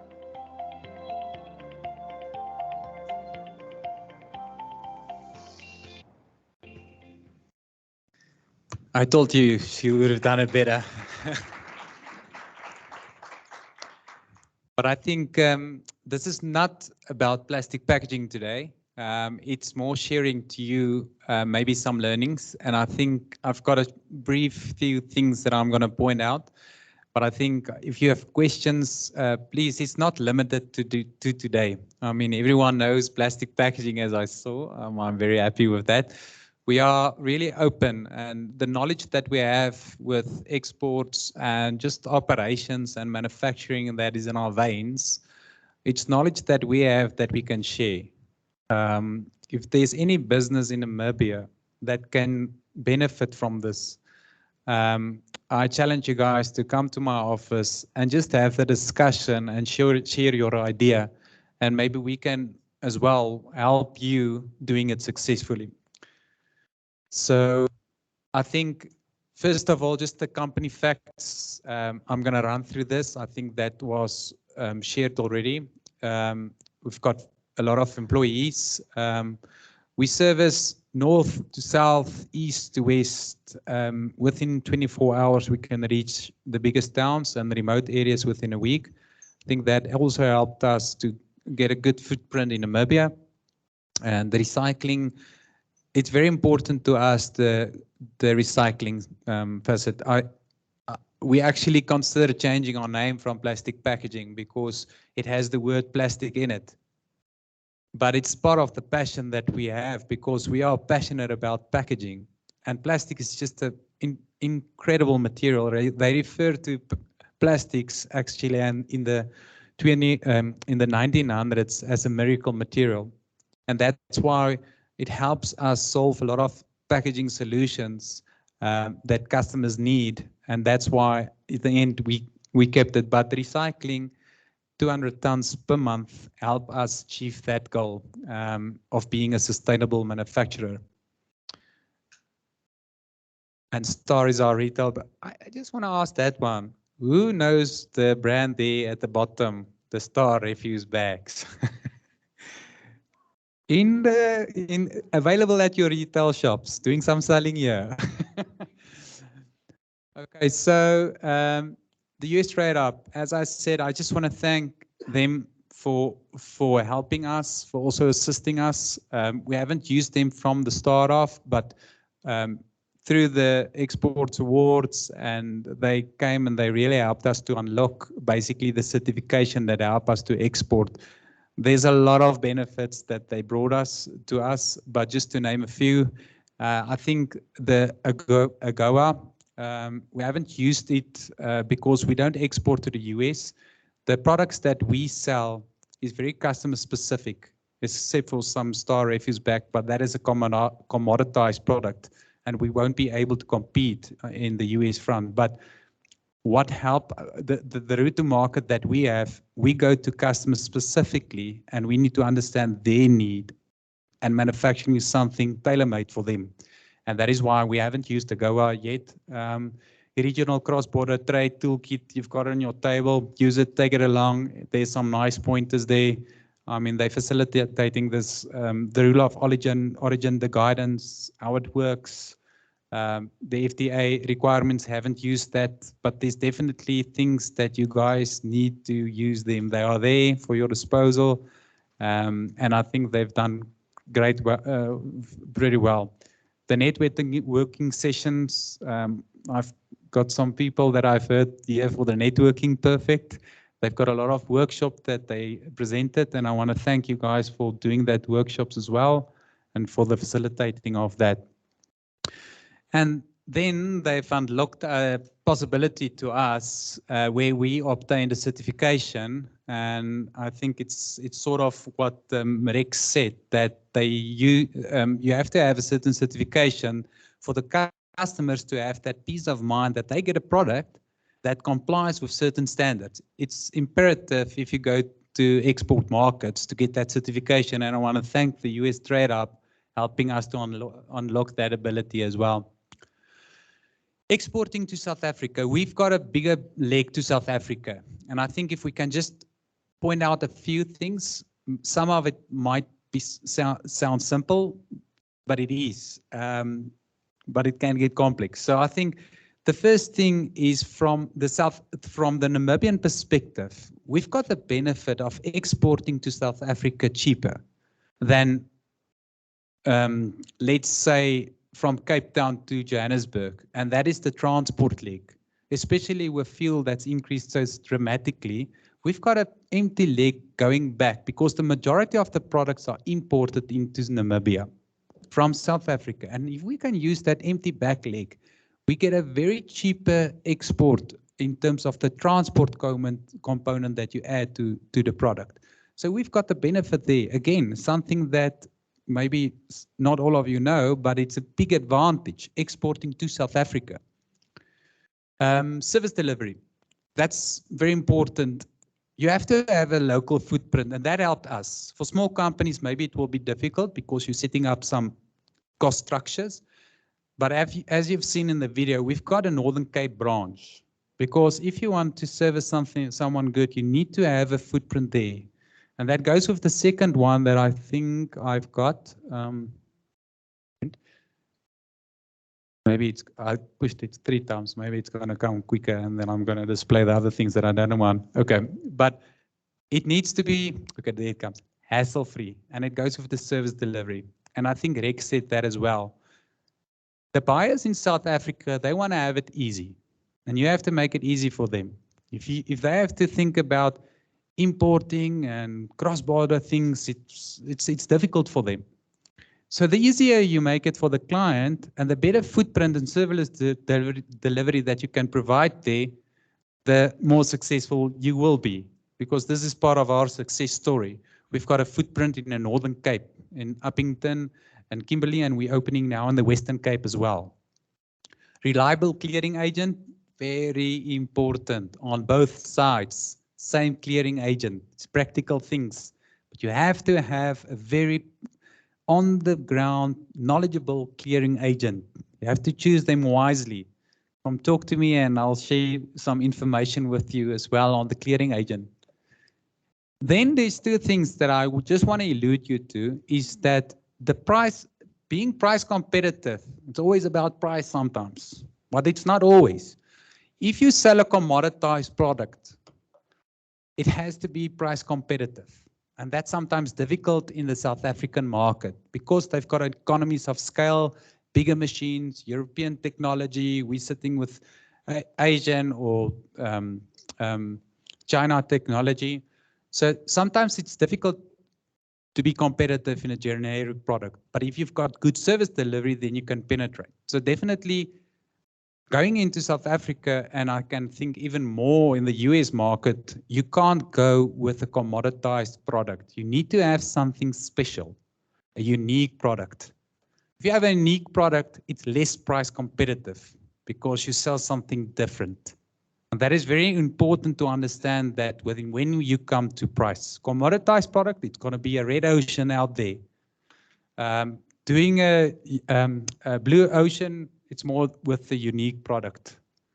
Okay, and very important, understand the legislations. Read it up, understand it. We've got, like example, we've got the extended producer responsibility legislation that just jumped up. And I know there's certain legislation with regards to honey. I picked that up at the show that I was in the Western Cape. So I think that is important. And just want to end off with lessons learned from Cape Town. There's a story, especially with the unique product that you sell. And I think there's great companies here in Namibia that has a specific nice story to tell. So each time you sell a product, it's a story that goes along with it. And sell the story how it's been manufactured in terms of environment friendly, and that telling every company that I visited with the 3 companies told a decent story, and that helped them because customers don't only buy a product nowadays. They tell the story and how it was manufactured. Namibia does not have to stand back. I've noticed that. We don't have to stand back for the South African manufacturers. We have what you need to penetrate the market. Don't feel inferior. If you are passionate about something, drive it. You will get success. It's going to take time. It's not easy just dropping something off and selling it. You need to give it time, but passion. And I think this is the passion. Oh, I prepared the slides. Passion, passion, passion, passion. The people displayed passion that made it into the US. It's far more difficult coming from here to the US because there's working capital requirement and all of those things that is big hurdles that you need to get over to across. But all of the people that I visited, all staff members, passion. They believed in what they had. So that is very important. Understand some principles and customs in the law of the US. I think that I learned as well. And only 3% of the products is dutiable. Is that the correct word? Okay. But let's do it the other side around. 7,000 products does not attract a duty, rounded up. It's a lot. It's what we want as private industry, no duties. Perfect. Let's go in Angola. If you export to Angola, there's 50% duties just exporting a finished product. To the US, 3% are dutiable. Perfect. Generic products will be difficult to export. I'm saying it again. Generic product and specialized product. That is me. That is it. That's the learnings. Thank you.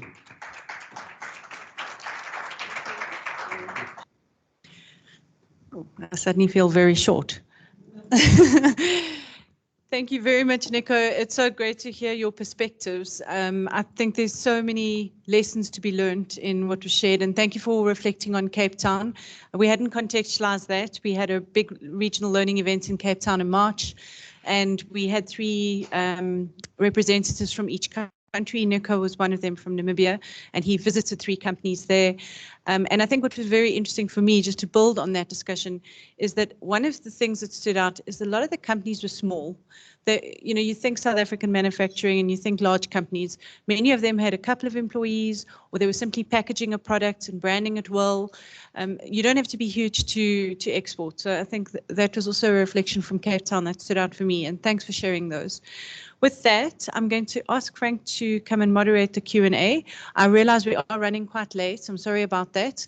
But I think we're in the really rich part of today's session, which is about sharing from people that have been through this experience. So please bear with us.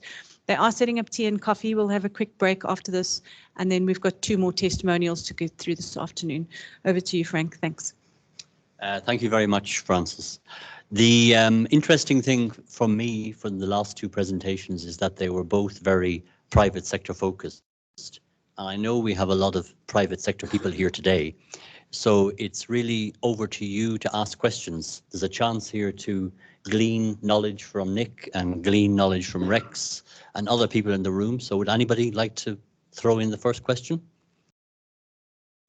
It can be related to your own observations, something that you feel you would like to share with the participants. Yes, please.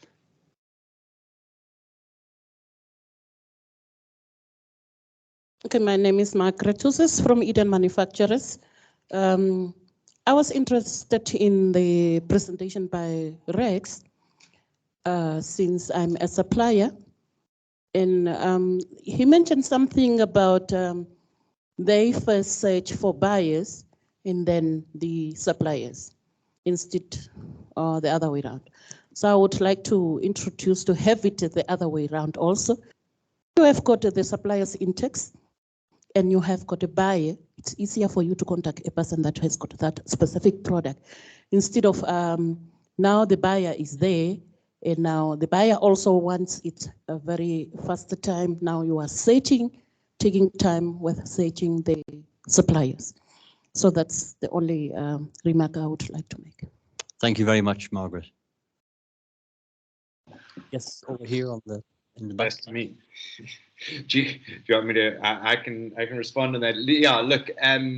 So we've been going the route of finding exporters and doing and working with the Department of Trade and Industries and different agencies and stuff for years, where we spend a huge amount of time getting exporters to submit their documents and get approved for a pavilion, and then take them out to market, and then put them on a show, and then just hope the right buyer walks past them, or then take and then we've also done similar projects where we've got all the exporters together, and then we've started taking them into market and gone and found buyers.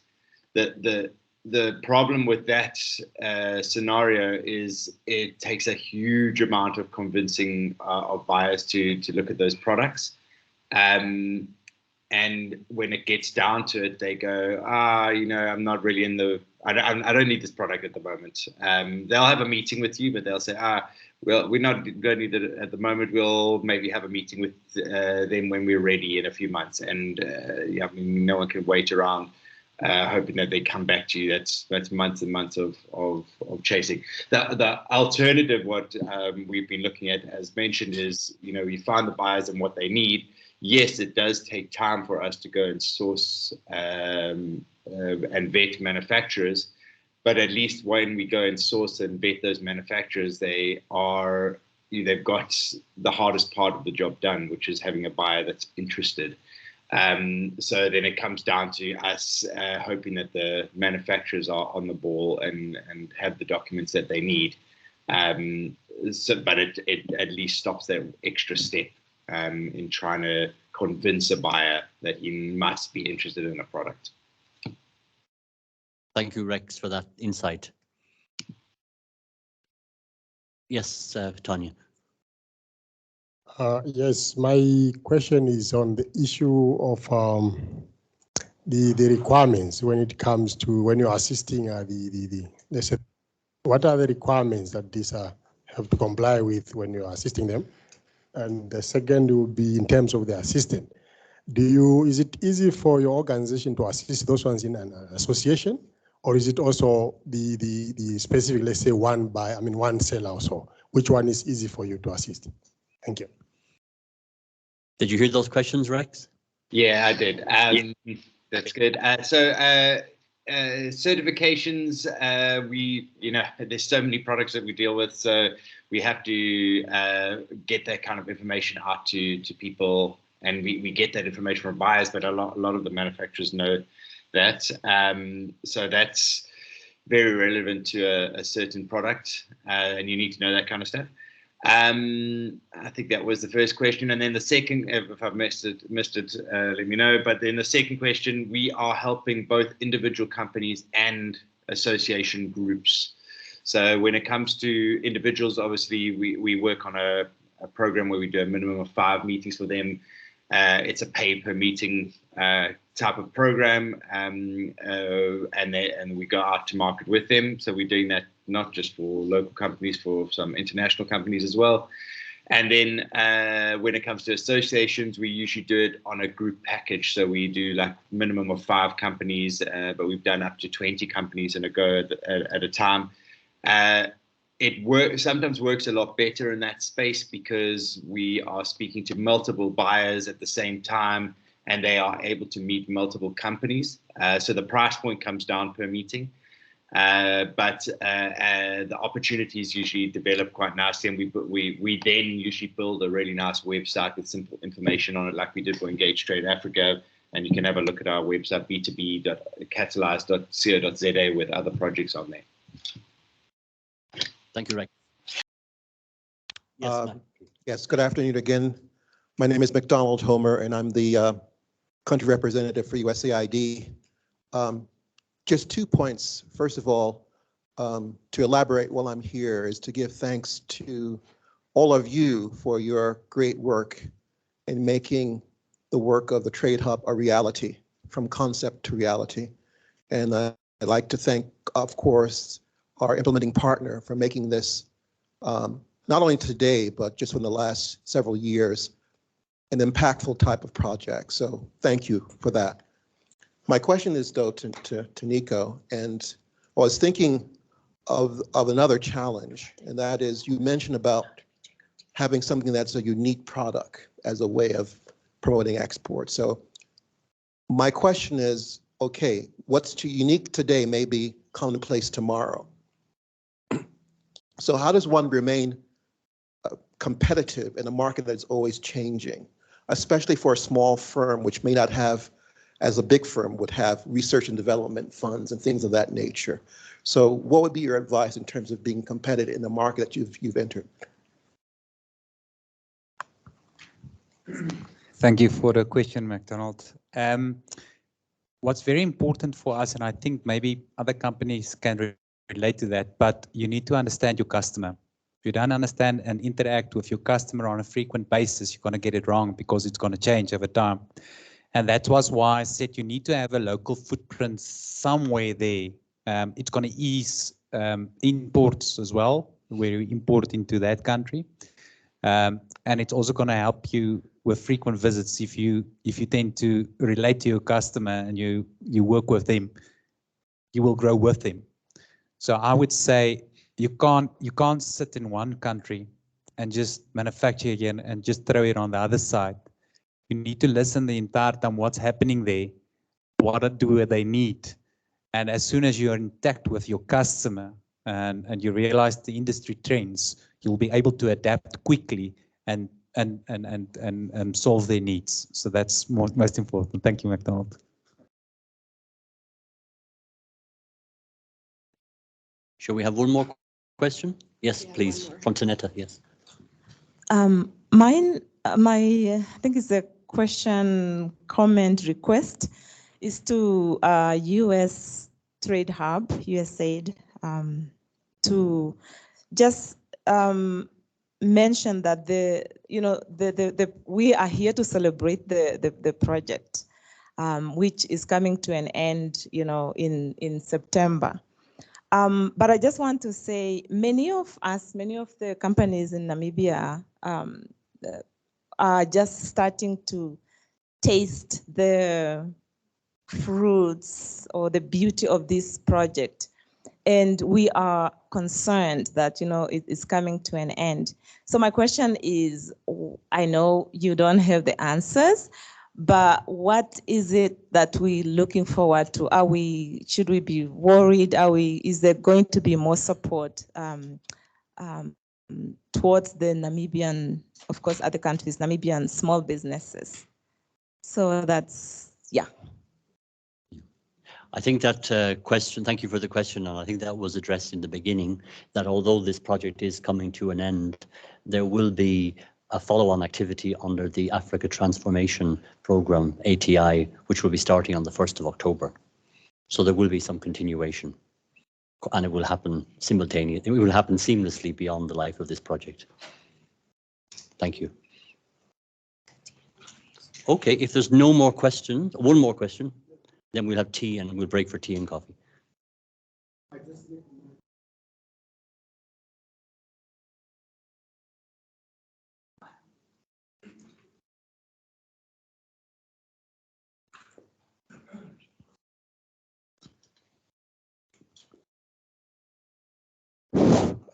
Good evening, everybody. I'm a film producer director, and my name is Chris Benton. In the past decade or so, we've been producing series of documentaries, and AGOA happens to be one of them, one of the themes. So today, for me, for us, it's a very exciting day because we've interviewed just academics and politicians about AGOA.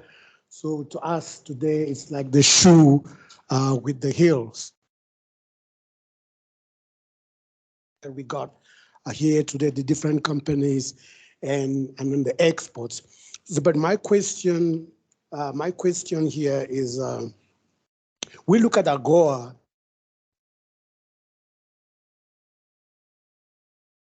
a glove and a hand with NEPAD. And President Thabo Mbeki shares that same concept with us. So I don't know who will be able to talk on that. And my other question, second question is from the network we've had here today, how do we, as a film company, that we've interviewed just Namibians on AGOA and on NEPA, can we have a provision where we can talk to, because we know the trade is more on South Africa? And I think that in a nutshell, that's what I got to say.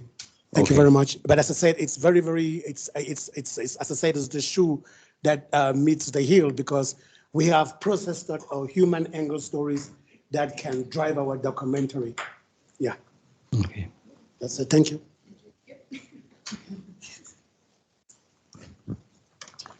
Okay, thank you for that. And with that, I think tea is ready. Yeah. Sorry. So thank you, Frank. Yep. For leading our Q&A session. We'll have two more presenters after this. That's correct. So if you could, we are running quite late. So we have the option of grabbing a cup of tea and coming back. I think if you don't mind, please just run to the loo if you need to have a quick comfort break, grab your tea and coffee. And we should bring it in here, I think. And please bring it in so that we can move on to the two other speakers. We'll have a great chance to network a bit later on. So forgive me for taking that call. I know it's very painful when you want to chat and interact, but we have a chance tonight. Thank you everyone for the great questions. Enjoy.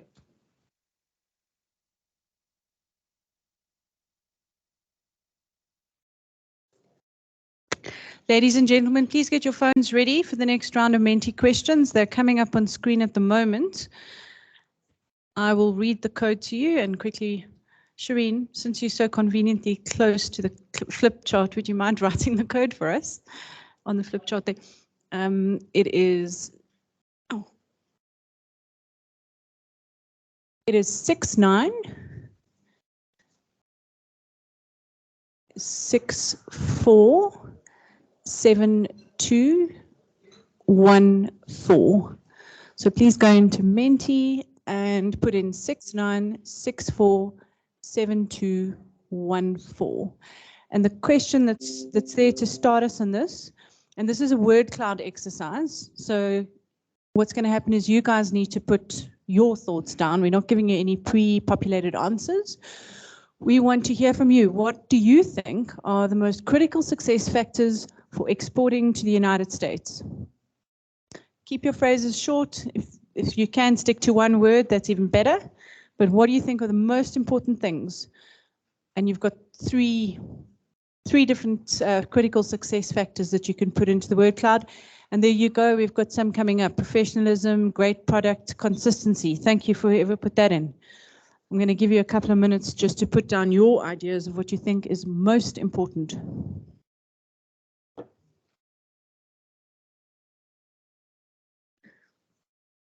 Product compliance, certification, consistency, international exposure, international relations, understanding legislation. So far, we've got 3 respondents. And there are more coming in. Quality. Having a good story. Oh, somebody was listening to Nico earlier.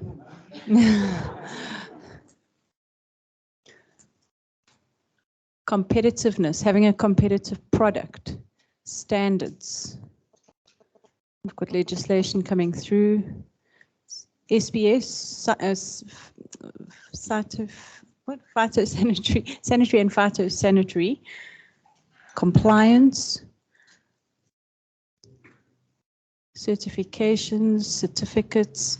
So normally what happens if you use the exact word, the bigger the word, the more people are using that exact word. But because there's slight variations on the words, I'm picking up themes that might not be as obvious. There's definitely a strong theme around standards, certification, and quality. There's definitely a theme around consistency and product competitiveness.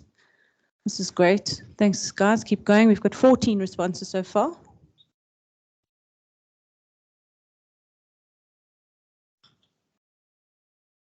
quality, certification, a niche product.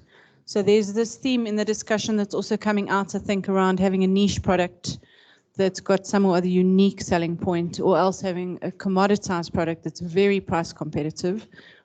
So kind of something coming through on that. Routes to market is one that's new that I haven't seen yet. Timelines, so just that awareness of being responsive, quick, getting stuff to the market quickly, responding quickly. Good sales. One that I haven't seen coming through yet is also having the cash flow to be able to manage the long shipping times, the long payment terms that might come about. It's quite a slow cash flow cycle. Accessibility. Okay, I'm definitely seeing quality, certification, and compliance as the key things. And we've had 22 responses now. I'm going to just give it another few seconds and then we'll move to the next question.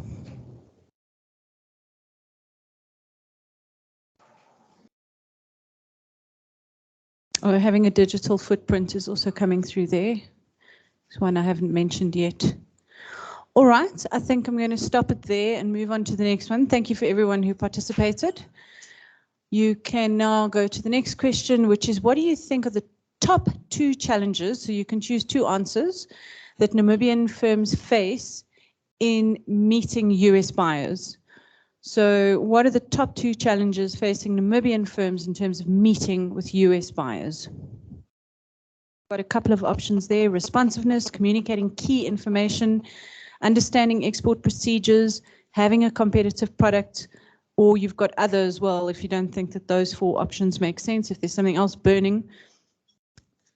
One warning though, if you choose that, I'm going to ask you what it is.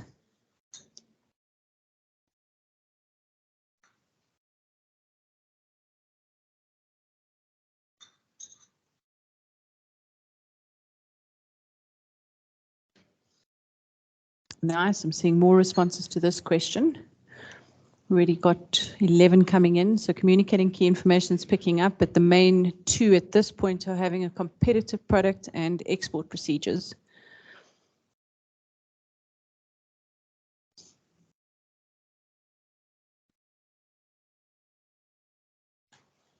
Anyone still wanting a bit more time to respond?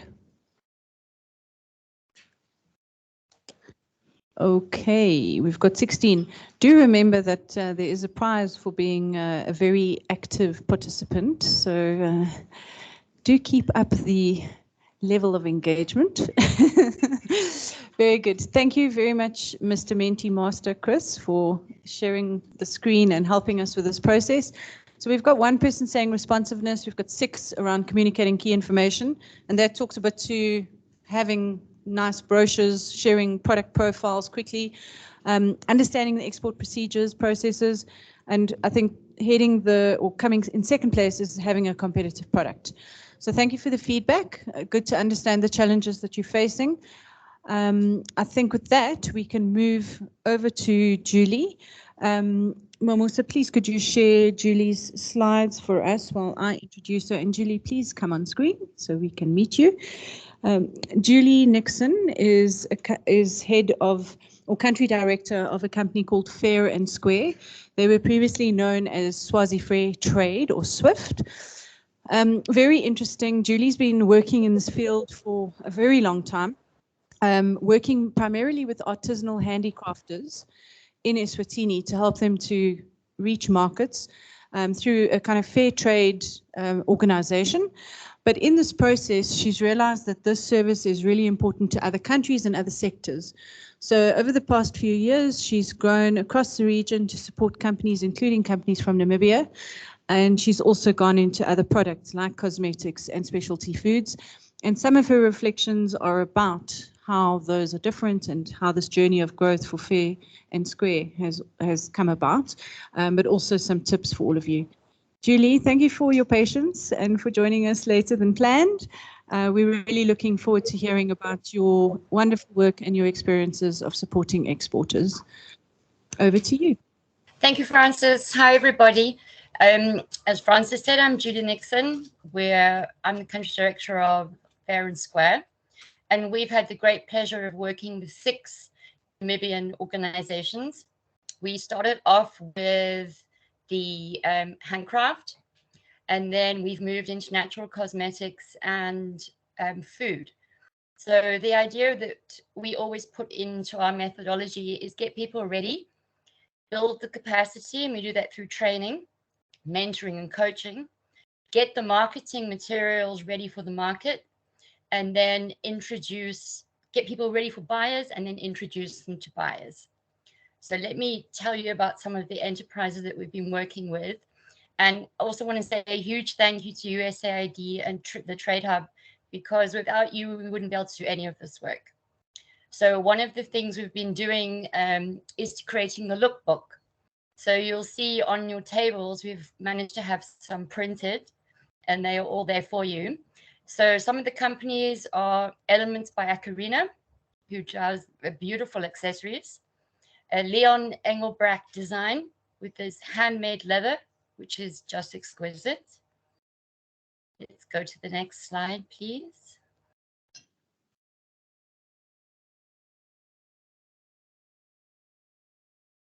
Technology.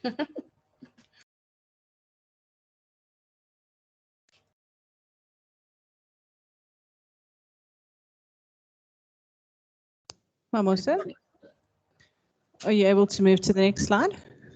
I've actually moved from my side. There we go. We went back. Maisha with their beautiful handmade leather bags, and then Namibia Craft Center. And these were all featured in the handmade lookbook. So let's go to the next one. And some of the people on the next few slides are in the room. Hi, Afra. Hi, Namupa. Hi, Suzanne. So here we have Chase Flavors. And yes, you did make the lookbook, and you're doing a fantastic job. And Mediplants. Suzanne is also there in the room with you. And these lookbooks are being shared with buyers from across the world.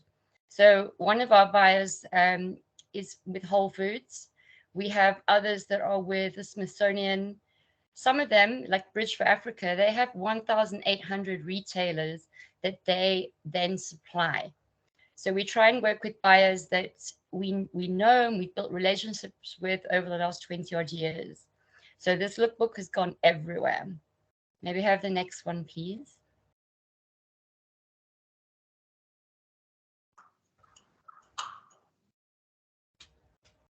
I think there's just a bit of a delay.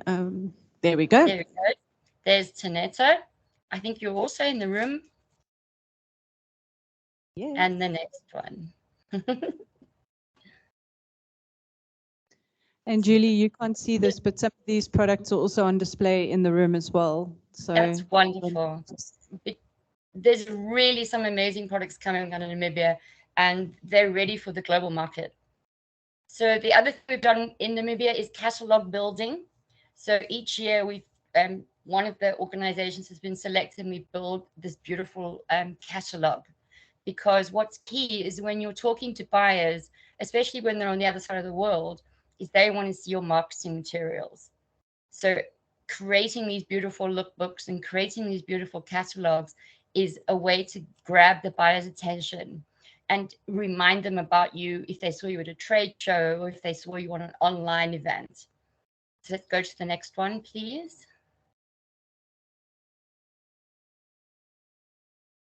And Mediplants, we also did a catalog with Suzanne and the team there, and getting these products out, getting these beautiful books out in front of the buyers is really, really important, especially during COVID when people weren't traveling and people weren't doing online, in-person trade shows. Everything had gone online.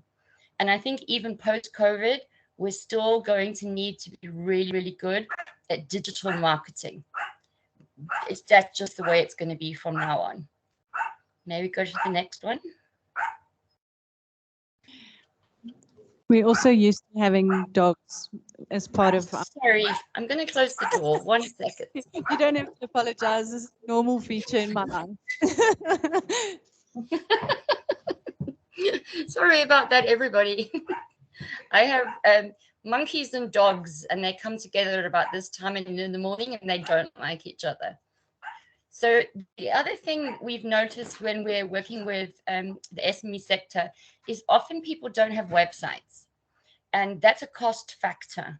So what we've been able to do with USAID and TradeHub's help is build a website where all of the enterprises that we've been working with, and that is 145 now in 9 African countries, we've built a website where they have a listing. So if they now meet a buyer or they want to put a web address on their marketing materials so buyers can go and see them online, they're going to be able to do that. So that is where everyone is listed. It's on our website, but they're all listed in the members, and then they have their own page. So it's helpful to always try and give support in the marketing materials and getting the name out there. Another crucial factor, we can go to the next slide. Thanks, Mimosa, is training. So we always have a modular way of doing things. We build capacity, we build the marketing materials, and then we do the training. So social media, everyone, we all participate in social media, but it changes so quickly that it's really crucial to have this kind of training on a regular basis. TikTok, for example, that's the Generation Z. So those are 18 to 25-year-olds. But one little 12-second video on TikTok can get you 500,000 likes. And what we're all trying to do when we're working in a digital arena is we're trying to push ourselves up the Google rankings. So if someone types in African baskets, boom, we're right at the top of the list. So this is the kind of training we've been doing over the last few months. Search engine optimization, getting yourself up those rankings, getting to #1 position is key. We've also been teaching about Meta, and that includes Facebook, but taking it a little bit further than just Facebook. Instagram Reels, that's just started. They launched it about just a few months ago, and it's a competitor to TikTok. So it's for slightly older people that are purchasing and buying, and you're now able to put videos on Instagram Reels. And it's really new. So being able to train so many of the enterprises and getting them in the door quickly is helping them to get up those Google rankings. Then Instagram stories, and also teaching people how to follow and post other people so that they reach an audience is not just limited to your followers on your site, and also using hashtags. I mean, hashtag FYP for your page. If you use that tag, you can reach tens of thousands of people without doing anything. So understanding social media, keeping on top of social media is really, really important. May we have the next slide, please? Then sales training. What's really important is before you meet a buyer is understanding your own interior sales, not just your production, but also who's buying, what are they buying, when are they buying. So being able to use sales forecasting as a sales tool. Then how to speak to a buyer, when to speak to a buyer, what to say to a buyer, and then keeping the customers you've got, and then storytelling. So storytelling, one of the other presenters mentioned that earlier, is first of all, you've got to know what your story is. Once you know your story, we've got to figure out what are we going to say, who are we going to say it to, how are we going to say it, and where. And that's really important. So this is some of the topics we've been training on. There's a lot more, but these are the ones that we find are the most useful, because all of our capacity building work is leading to those one-on-one buyer communications and market linkages. May we have the next slide, please? So these are some of the enterprises that have participated from Namibia in the one-on-one buyer missions. So what we did for years and years, it's been our best sales tool to bring buyers to our country. It has a knock-on effect to the rest of the economy. They get to meet people, go to the workshop, meet the maker, and that builds a really long-lasting relationship. And then all of a sudden, COVID, it's not going to happen anymore. So we started doing direct buyer missions, but in an online setting. So Akarina was there, Leon has been there, Maisha, and Afra has just done the food one, because we're now moving into food and natural cosmetics. So that's been really good. So the way we do it is we have a panel of buyers specifically chosen to meet the people that have a product that they are interested in. And the buyers become like little panels. There's 5 or 6 of them. And then each of the enterprises gets to present. So they have 5 minutes to present, and then the buyers can ask any questions. We do a lot of dry runs to start with, getting people prepared, making a beautiful display, how to speak to the buyer, have the logo up, all of that kind of thing. And then we have this panel and off we go. And what's really interesting is we've had a lot of suppliers buying or placing orders with other suppliers that they see during these trade shows. And for example, Leon Engelbrecht, he's speaking to Emma Artesa of Angola, because he saw these amazing painted baskets. So he wants to give them a space in his store in Windhoek, which is wonderful because that's how we make these connections. It's through these networking events. So the buyer missions have almost become a networking event. May we have the next slide, please? So some of the USAID buyers that we're working with include home goods. We just go back. Yeah, thank you. So home goods have been one of our biggest and best buyers in the handcraft sector for many, many years. They came here once on a buyer tour, and within 7 hours, they placed orders of over 3 million South African rand. The fastest one was 20 minutes, and they walked away, Zogs, with 140,000 rand order in 20 minutes because the buyer had to catch the plane to go back again. And what we've been able to do with home goods is they have a food section. And it's something that we've never explored with them, is getting the food into home goods. And Afra, you were one of the ones on the call, and your son did an amazing job, by the way. He was on the first call with the curator. We're going to be presenting an African range of food to the home goods buyers. And then we did the curation. I think we had 8 enterprises from Southern Africa on that call. And then a few days later, we met directly with the home goods buyer. And she's going to be going to one of the European food shows and presenting these products that from the enterprises that she met. So we've been able to take a handcraft buyer and turn them into a food buyer, which has been fantastic. We're also finding one of the big lessons we've learned is because we're moving into a new sector, we start having to build new relationships with new buyers. So the lookbook has gone to the Wellness Warehouse, it's gone to Clicks, it's gone to Pick and Pay, Food Lovers Market, it's gone all over. But we still need to build those relationships and cement the buyers and move forward with them. Because that's key in any relationship, is to build the trust, to always deliver, to be responsive. When a buyer calls, you answer your phone. If it's an email, you're answering it within 24 hours. And that's how you build these long-term relationships. And luckily with us, we've had a lot of these buyers for more than 20 years. And they keep coming back and keep coming back because we deliver excellence in customer service. So I would just like to say it's been an absolute pleasure working with the enterprises in Namibia. The products are outstanding. I find that the enterprises there are really responsive, and that's really crucial. So I'm really looking forward to continuing this relationship we've built with all of you. And let's move forward and let's get those products from Africa out there. Let's get them on the shelves because we've got them.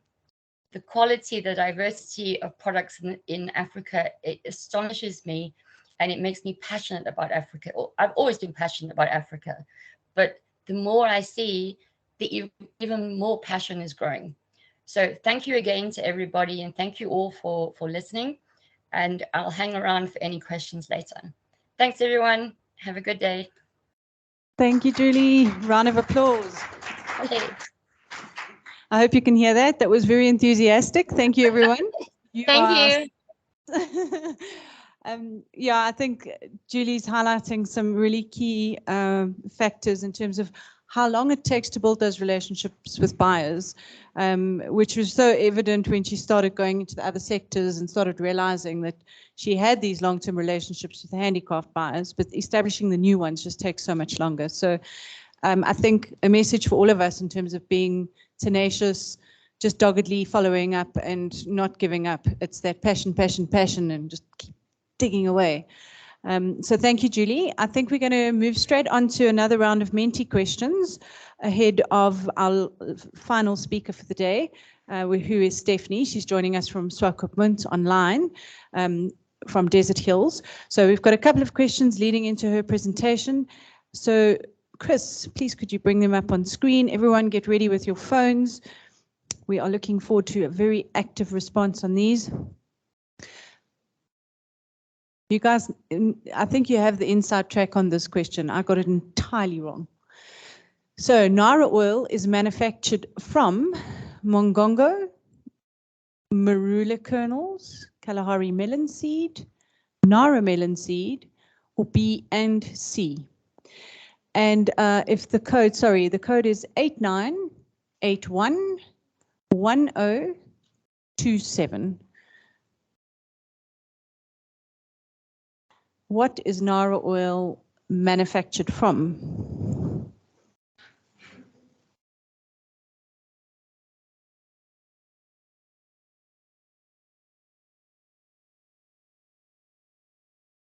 We're getting answers streaming in.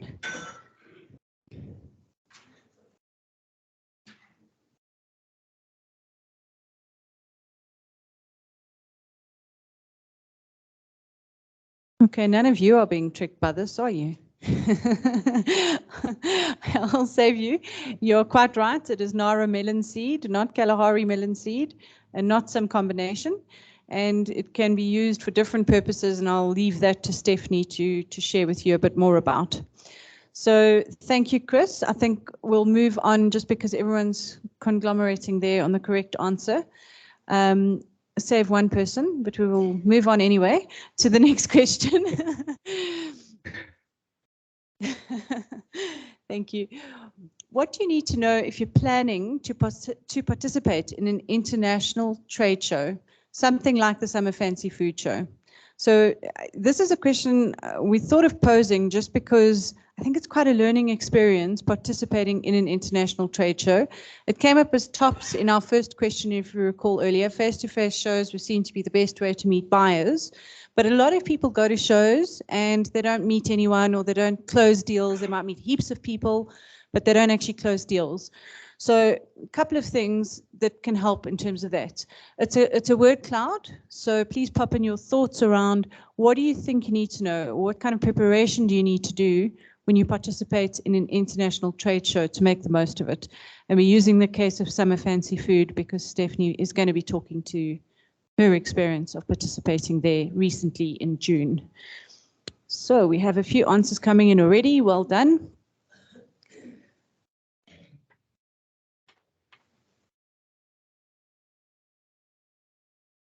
I see, bring your best products, buyer demands, understand the market. What do buyers want? Market intelligence, know the dates. Yeah, that's good. Location's also important. Samples readiness. So having good samples that you can actually export that meet the requirements of that market. So, you know, you might have them ready, but do they have compliant labels? Are they compliant in terms of getting into the US? Be open to new ideas. Nice one. So it's not just about presenting your product and your brand. It's also about learning. Your product range is important. The type of show, I think that's very interesting. Who's likely to be there? What's the experience been?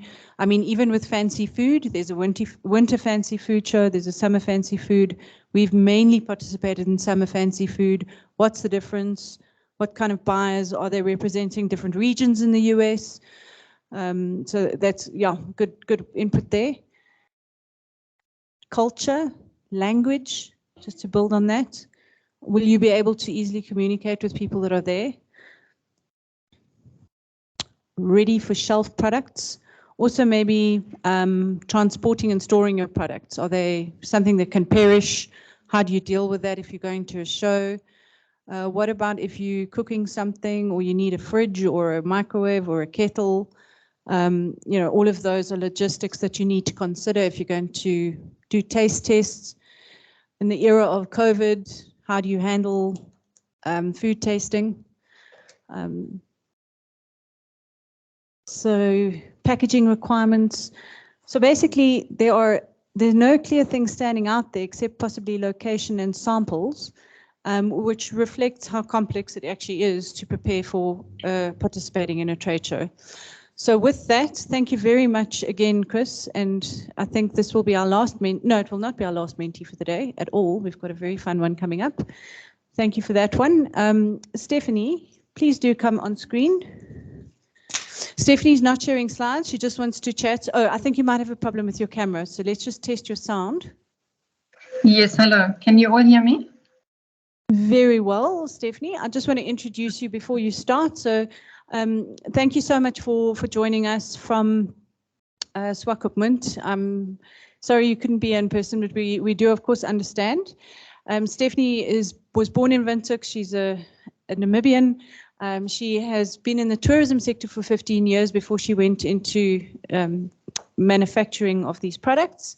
She's a co-owner of Desert Hills, and she works very closely with the local community in her area to produce these products, to harvest the products, and also on a community project that makes soaps.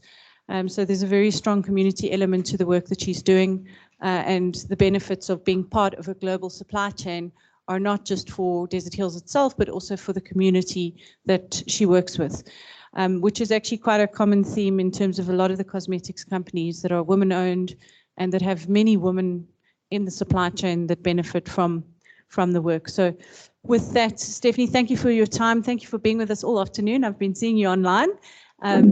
Over to you to please share some of your nuggets and your experiences of participating at Summer Fancy Food. Thanks. Thank you very much. I'm sorry that my camera is not working, so we'll just stick with the fixed picture, please. Okay, so yes, my name is Stephanie Hummer. I think that's you came through. Together with my husband, Falka, we established the company Desert Hills with the intent to press oil from the unique Namibian Nara melon. We've just had that. It really started years before that, before the start of the company. Falka is a chef by profession, and he experimented with Nara seeds, commonly known as botapitta, might have come across that in his Namibian-inspired food creations. The Nara seeds are harvested along the Kwesop River in the western Namib by the Topna Nama community. It's an age-old tradition that is really passed from one generation to the next. And Falka's mission was to set up a press and cold extract the unique desert oil and create fine gourmet oils. So Desert Hills was, in the beginning, purely a food oil company. In 2010, I joined the company and developed 2 cosmetic ranges under the brand name Nara Namibia Natural Cosmetics. The Nara Body Food range, which is also called our top to toe for the whole family range, as well as the Nara Desert Gold range, which is a high-end natural and organic range, incorporating a wide variety of soaps, facial, as well as body creams and oils, young skin products, and a men's range. Lately, we've added an animal grooming range with soaps developed specially for dogs and horses. And being able to build the food and cosmetic range around the new unique Nara plant with its organic integrity, coming directly out of the Western Namib, with no agricultural activity, no pesticides, none of that, then the traditional knowledge of wild harvest and fruit preparation of the Topna Manama community, as well as the natural health aspects of this very high omega-6 fatty acid and vitamin E, amongst others, of the plant have been a real privilege. Both the gold as well as the animal range are exported to the EU, I think since 2017. In June this year, we were given the opportunity by the US TradeHub to join the African Pavilion at the Summer Fancy Food Show in New York to showcase the Nara Gourmet food oils. So this was really a first outside Namibia, and it was quite daunting. It was a very exciting adventure into a huge unknown market, and it all happened in a very short time span. And I will give you the lessons that we had learned as I've been asked to do. Firstly, we took the decision not to be there in person, but to rather set up a friend to be physically there. This friend at the booth, obviously, this friend had shown strong interest in marketing our products to the US and become a distributor there, and also a responsible person for us, because for FDA purposes, you need a responsible person. While we actually then joined in virtually. So it was a combination of her being at the booth physically and setting up, and us being on virtually.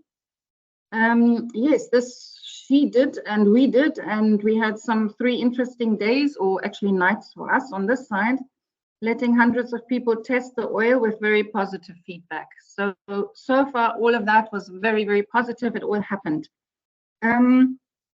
Sending the oil, which was obviously the sample oils, was one of the first things. No, getting FDA registration was one of the first. I'll get to that just now.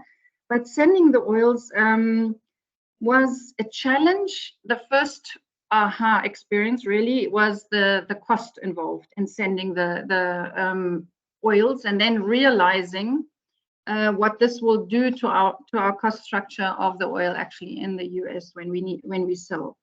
So this was something and that we need to streamline in future if we want to proceed, or if we do proceed. We had been a part of our training and working at NANCI level. By the way, I'm chairperson of NANCI and the Association behind the Cosmetic and Natural Health Sector, and we joined with the USAID Hub a while ago. And one of the really valuable training workshops was on HS tariffs, and we worked together on this. And that was really valuable for me, because I had my codes that I needed that were relevant for the sending of the products, and I put in all our safety data sheets and all those things, and send it, and it was within 2 days. You won't believe it. This is magic. I don't know how this happened. Within 2 days, our products were from door to door. It was, I don't know how on earth it ever happened, but it was magic. Anyway, so that one was easy. FDA, okay. FDA registration was a challenge. Maybe also because the way I am structured, it could be, but we are still working on some of these issues. So yes, the compliance, accreditations, all these things are vital, and it's still posing a bit of a challenge, but we are trying to overcome them. And the other challenge that there was introducing a completely new customer market, a niche product, as the Nara oil is new to everybody.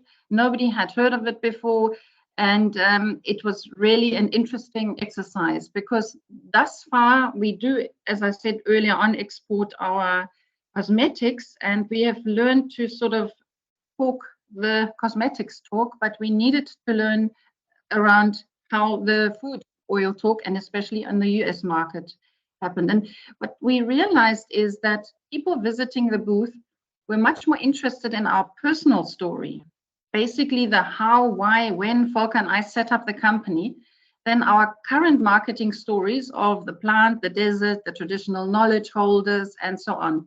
That was not enough for the US market. We really had to go much deeper into our private or personal stories. And therefore, one of the lessons we've learned, and we are actually currently working on creating new marketing material more specific for the US market in this regard. Very interesting. We did not close deals, just to put that out there, sadly, of course, but we made many, many contacts, which we're following up. And I do think for the first time presenting a novel product, the outcome was not so surprising. And we hope to still turn some of the leads to offtake, of course. And I just wanted to also comment that the group dynamics and knowledge exchange of the African participants at the show was fantastic.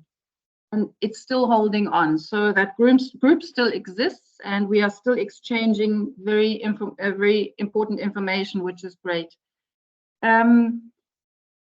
Biggest challenge, as I said, was really registrations and so on. We also took over our oil as was. That was also a time constraint story, because obviously those had the labels, those had the stories on them, they were boxed and so on. But we did realize that for the next one, we would need small sample bottles, which we can give away.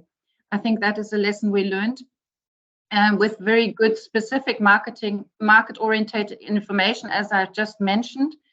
And you need to have giveaways. I think that is a very important one. And accreditation or certification in the food sector, like halal or kosher and other, can help place products. There's a strong market out there, and that is something we had to learn. We didn't really take that into any consideration before, and I think that is very interesting. And we need to work on this. And of course, as mentioned earlier, videos of product and content building, social media presence, all these things, we are not up to standard on that. And we do realize that. Also one of the downfalls of not closing deals. But this was the first step in, and it was a very big step for us. And I hope it will fruit in future. Thank you very much.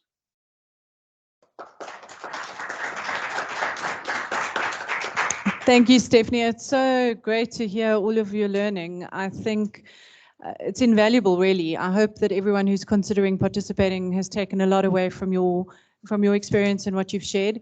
And I think thank you for also sharing the fact that it was rich in learning for you. It wasn't only about closing those deals, although that is obviously why you went, but you went through a learning process, and it'll set you up for better things to come in future. So thank you for that. I think we're going to go straight into a short Q&A session. So please welcome Frank to handle the Q&A. And then I will do a few announcements, and we'll move to the networking as soon as Frank's finished. Thanks. Thank you, Francis. And thank you to our last two presenters, who were fascinating in their insights.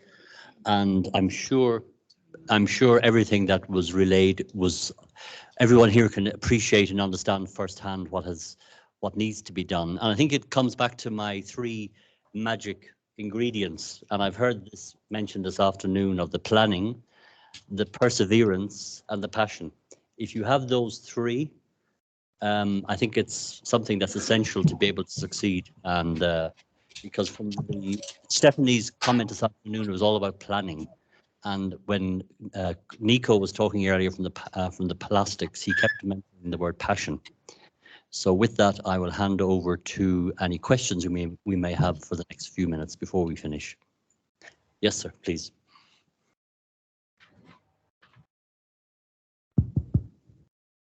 Thank you. Thank you so much.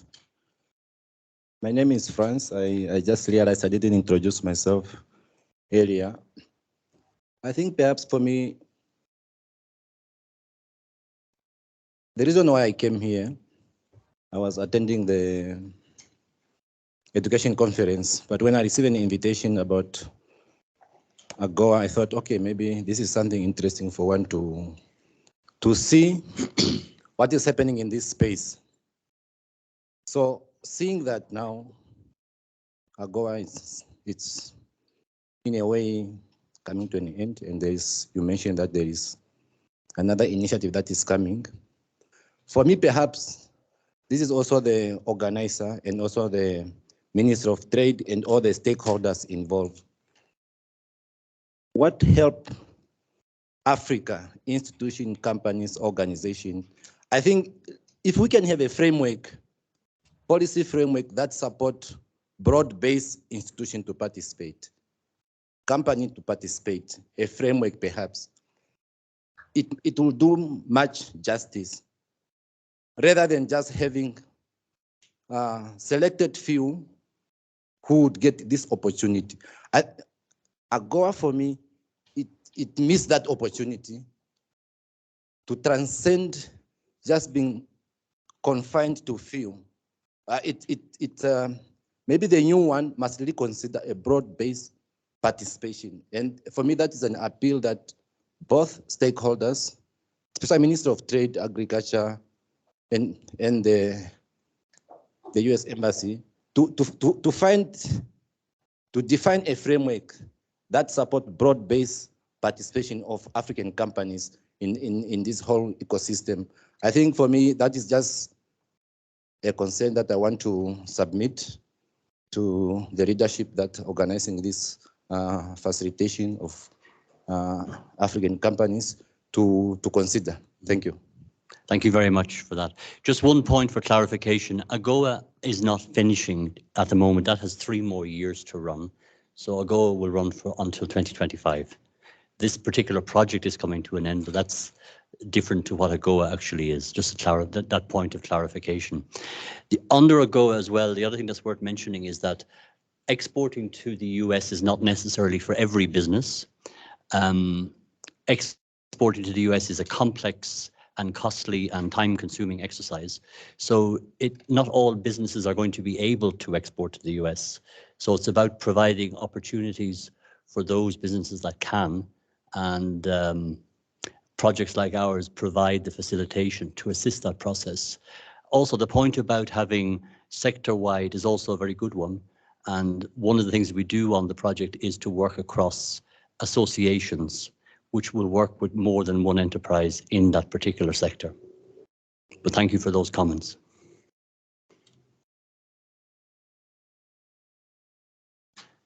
Yes, please, over there.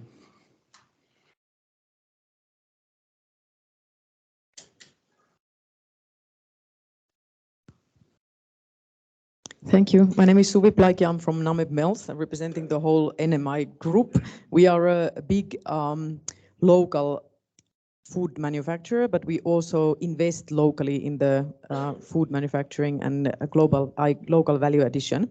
But on that point, I just wanted to ask, this actually goes to Francis on the Menti. The critical success factors for US, you asked that question from us Namibians who might not be the experts. So it would be very wonderful if we could hear that from if you would pose the same question to the US buyers, what do they think are the critical success factors so that we could better meet the need? And then my other question would actually go to Stephanie, maybe more her role at Nancy in that position.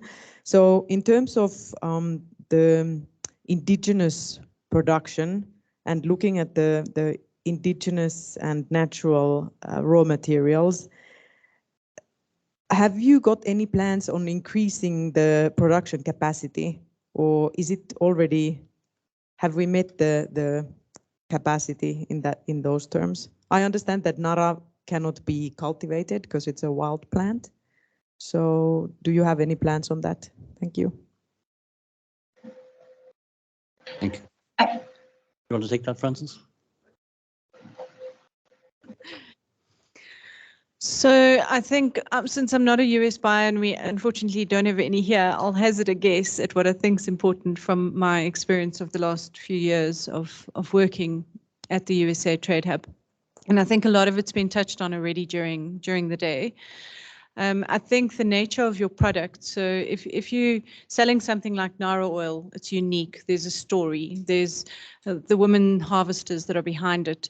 It's something that you can't get anywhere else in the world. So, you know, the nature of your product has to have some appeal. There needs to be a demand for something.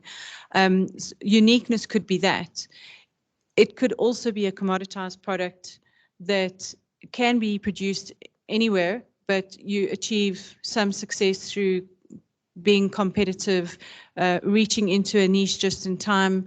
A good example of that is 260 Brands from Zambia that produces textured soya protein, which I think, you know, feasibly in the US, a manufacturer could produce that quite competitively, but they're seeing that they're actually doing quite well on Amazon. And I think it's because they entered the market on a timely basis. They've got nicely packaged. They're putting marketing behind it. and they're very professional, and they're just doing it well. So I think also maybe there's an element of timing. And then there's all the fundamentals that we've already touched on. A US buyer is not going to, I think, even see or entertain seeing a company without some sort of food standard if you're in the food space, or at least sort of progress towards a food standard. Most of the time when, for example, we've worked with Julie, one of the first things Home Goods said, they don't want to meet anyone that doesn't have a food safety certification. So in the food space, that would be very crucial. And similarly in other areas, that would be true. Then I think we've touched a bit on the branding side, but more from presenting companies like we've done in the Summer Fancy Food brochure. But it also comes down to how things are packaged. You know, the bottling, the labeling, is it trendy? Does it appeal to the current consumer preferences in the market? If it's if you're appealing to a market that's environmentally friendly, are you selling something in a suitably packaged product? Is it coherent with your brand? Is it compliant? I think those are some of the things that I'll touch on. I don't want to expand on any more than that, because I see we've also got a hand from the virtual audience, which I'll just mention to Frank. I think it's George. Okay. I don't know if he wants to add on, so I'll leave it there. Thank you. Thank you very much, Francis. Yes, George, you have your hand up. I hope we can hear you. I hope you can hear me. Loud and clear. Great. I just wanted to add on to what you said in response to the previous the question from the previous participant. I think he said is Francis, if I'm not mistaken. To borrow his words, broad-based structure to utilize AGOA, just to maybe highlight that. So Yes, I wanted to help, or maybe hopefully it will help everybody, including himself there, to know that our role has been, since the extension of AGOA in 2015 for 10 years to 2025, the main aspect that we have been working with the countries that the USAID TradeHub works in is to assist the countries to develop that broad-based structure in terms of developing an AGOA utilization strategy, which we successfully did, working closely with the various stakeholders in Namibia. And we now have a structure that is led by the Ministry of Industrialization and Trade. And I think they do have an AGOA steering committee that is meant to help to drive the implementation of the AGOA utilization strategy, which was actually developed by all stakeholders most stakeholders in Namibia. So the involvement of the industry, including private sector, public sector, and civil society in developing that strategy was very critical. And I think going forward, it will be important for the gentleman if he could reach out to the ministry to see how they can actually, him and others can contribute in terms of driving the implementation of the strategy. So that broad-based structure is there. And I think what is necessary is, or what will be critical is for members here to get involved in ensuring that their views are heard and they can actually benefit from that tool that has been developed for Namibia. Thank you. Thank you, George, for those additions. Do we have any other questions from anybody? Yes, at the back, please.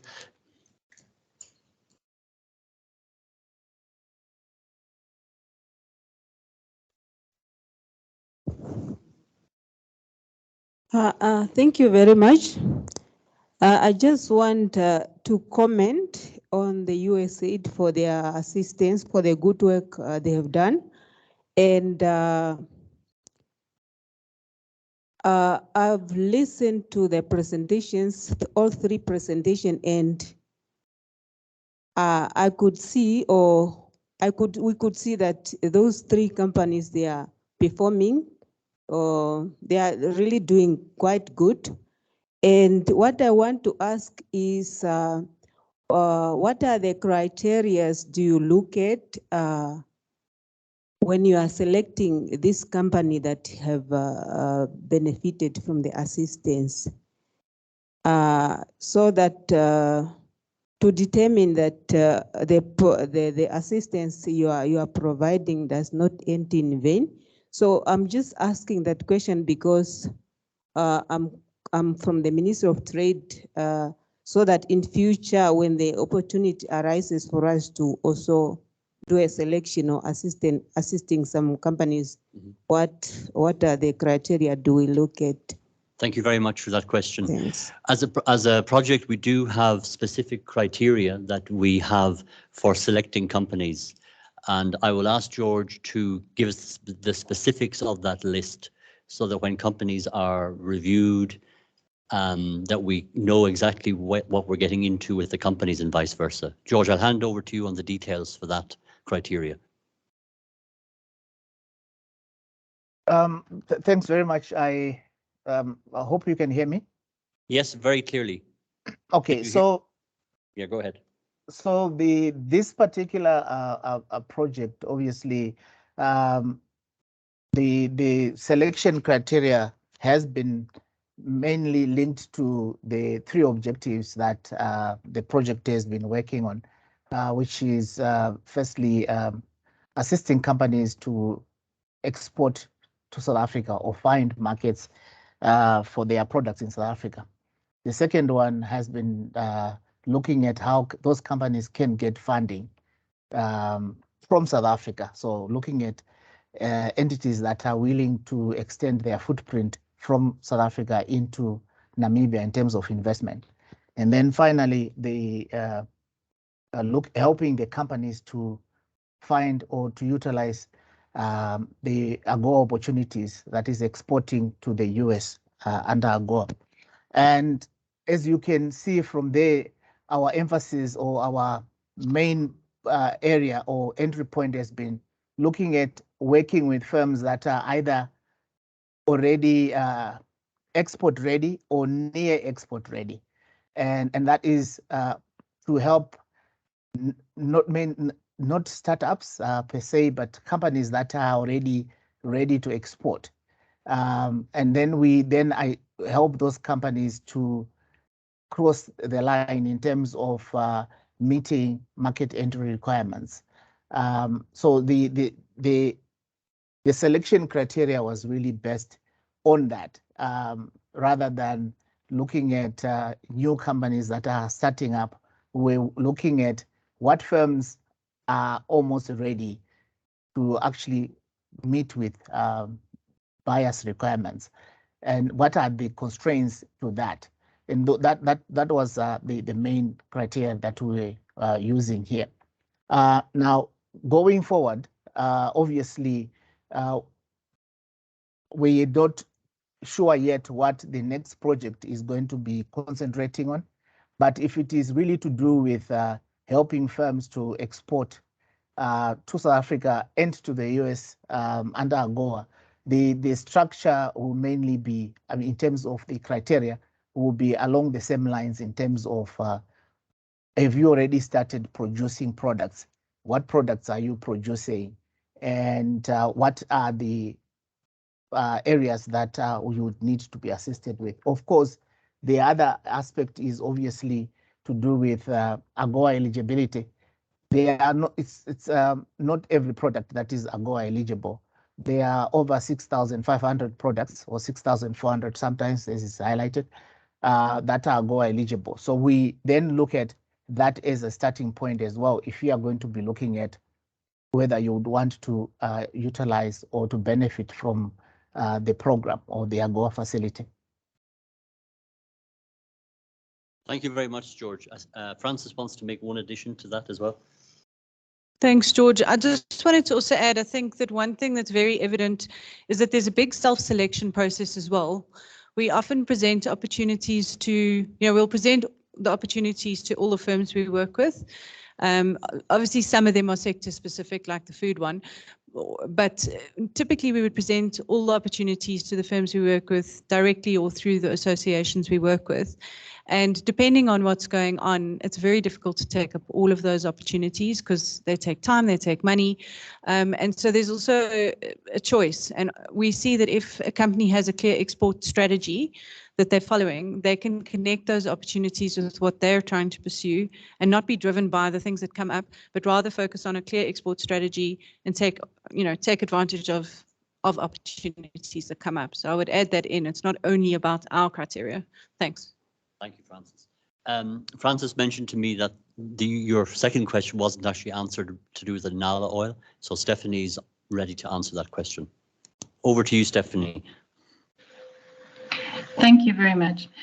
Yes, you are right. That is our ongoing challenge, and also, yes, as a challenge and opportunity, really, because you are correct. The Nara at this stage cannot be planted, or no agriculture has taken place, or none of them that were tested were actually successful. We have a limited amount of seeds available. We have set our own standards of sustainability, so we only take out 1/3 of the seeds that are actually available in that area.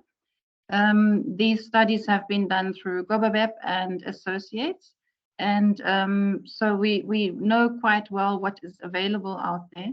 And obviously this changes from one year to the other, so we have to be very, very flexible. That's why our company is staying so small. And this is also something we get across to our customers. We can only offer you this and this much of this very unique product. So normal channels like big supermarkets, retail stores are not our channel where we market into, and because of that restraint. But we try and find boutique, unique niche markets, really, and that is our take on it, and keep with the sustainability issue. And maybe at some stage these will be there will be agricultural activity around the Nara. I'm not so keen on driving that, really, because I'm always worried that then the story of the Topna will be lost, because unless it's really driven by the Topna themselves, that might be a challenge to keep it traditional knowledge of theirs once it becomes an agricultural product. I think you also had a question regarding Nancy. Nancy is the network of the health and beauty sector. That's natural health and beauty sector in Namibia. And I'm not sure exactly what your question was there.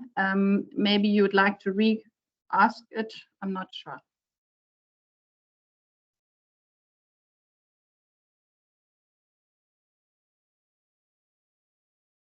Sorry for being unclear. No, what I actually meant is this whole story of not being able to increase the production capacity also sort of touches all of the Nancy members. So that was what I meant.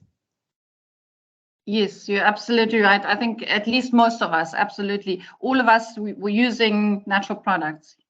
You are right, because they are limited. Thank you very much for clarifying that, Stephanie. Okay, I think we have reached the end of the session, and thank you very much for the engaging questions and the interesting questions and the engaging answers as well. So with that, I will hand back to Francis to wrap up. Thank you, everybody. Thank you very much, Frank. A big round of applause. Right, now it's that time. Did you keep notes? Do you remember your facts? Okay, no, not quite. You can recap for another few minutes while we play one video for you. In all seriousness, I have exciting news. We have published 2 experiences videos that summarize 6 years of USAID TradeHub work, and they were approved this morning. So you are the first audience that will have the pleasure of seeing one of them. We will not show both.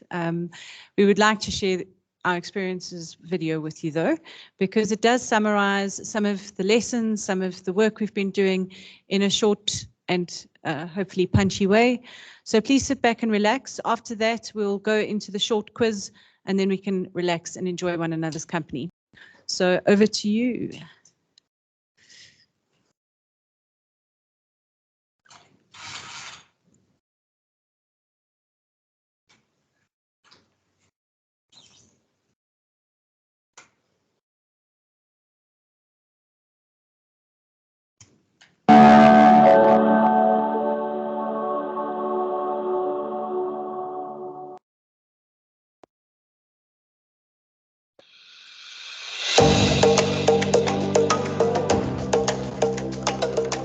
our first objective is to promote exports to South Africa. The idea of picking South Africa is because once countries are comfortable or at least well prepared to export to South Africa, they will be better prepared to export to other markets, including the US.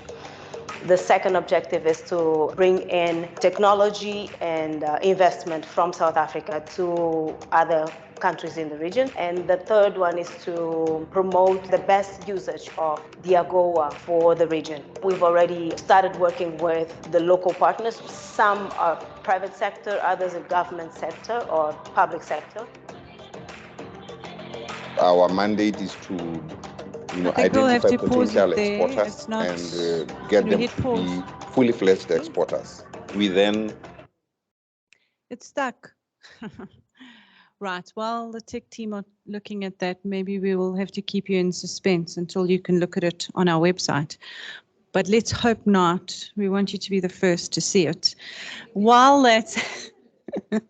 you can hear it, but there's some really great images. So let's just give them a couple of minutes while they're doing that. A few announcements. So upstairs, we've got a much more extensive display of products. Please do come up.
Hi, colleagues. This is Chris.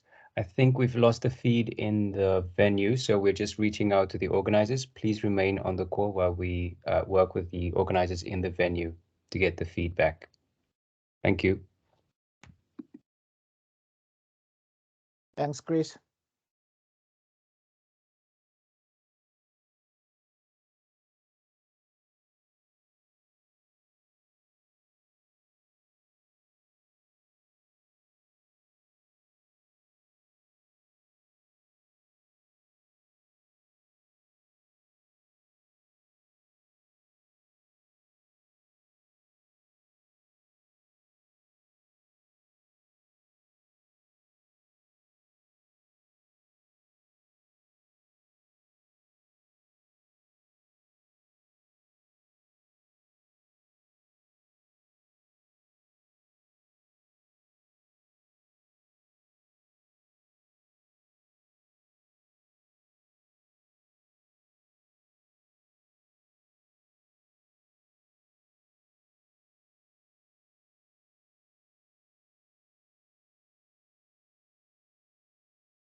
Okay, that was our quiz master, and he's ready. The question is, are you? Okay, I am very, very happy. This is exciting stuff. Get your phones ready. I'm serious, you have to be fast. There's some seriously competitive people around here. Tanya Durango is one of them. Luckily, she's not playing. Otherwise, you'd be in deep trouble. She's serious. Okay, so what you need to do is you need to go into what's a little bit different this time is you put your name. So previously you were totally anonymous. This exercise we need to know who you are. Oh no. Are we still here? Fran, I'm just Guys, checking we're if not everybody gonna is play the on. video now. We're going to just go into the quiz. Okay.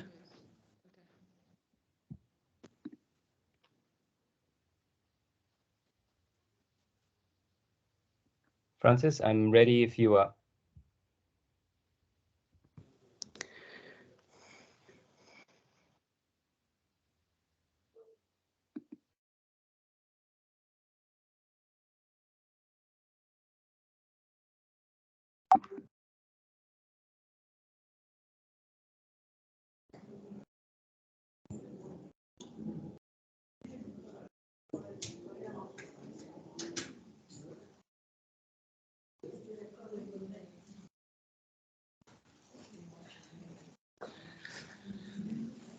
Okay, Chris, we can try again if you're ready to share your screen. So audience, please go to menti.com.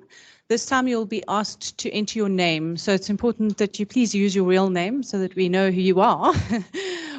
Unless you want to play a brilliant game and give the prize away to somebody else in their name. So please use your real name when you're asked to enter the name. Once everyone has put their name into Menti, we'll have an idea of how many people are ready to play. And then Chris will signal to us before we start.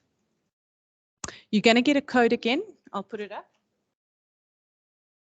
Okay, I'm about to share my screen, Francis, but then just to note, there will be some music playing. So once you've finished giving all the instructions, I will share my screen as well. You can go to menti.com and then you can enter that code that's on the board. Can you just shout it out for us, Ndati? I can't see.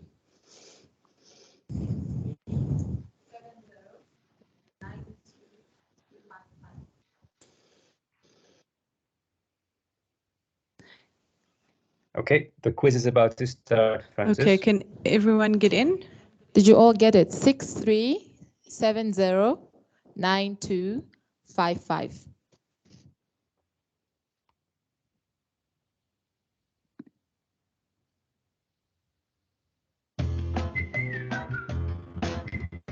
Okay, does anyone need help getting in? Ndati, can you help out there, please? At the back. Lady in yellow. Green.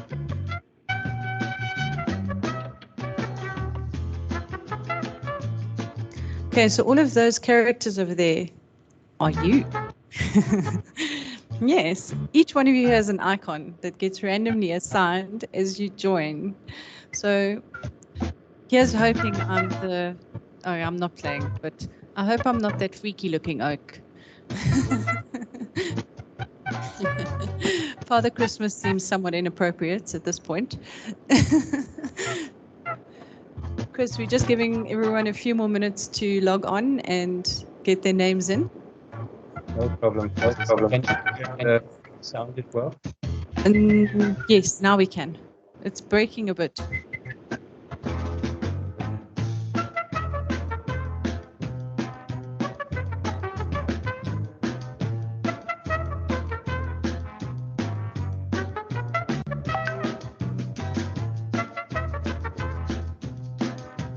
I feel like I need a much more elaborate outfit for this part of the program.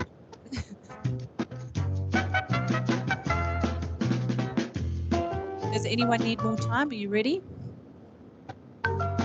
Okay. Guys, we're going to start. I think everyone's ready. Over to you, Mr. Master. 1, 2, 3, go.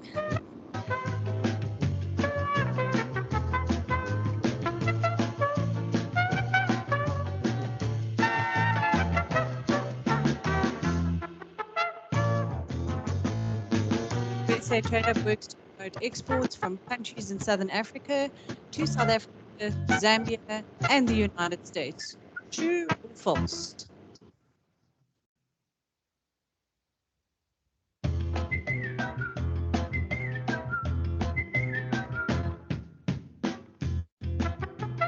Chris, was time up. If you didn't get your answer in, you need to be quicker on the next round. It's a very quick game. And in the lead, we have... Not. Who is that? Jeanette, you're doing well. You're in second. Just after Ready or Not. Here we come. Fantastic. Okay. Is everyone ready for question number 2? It's coming up.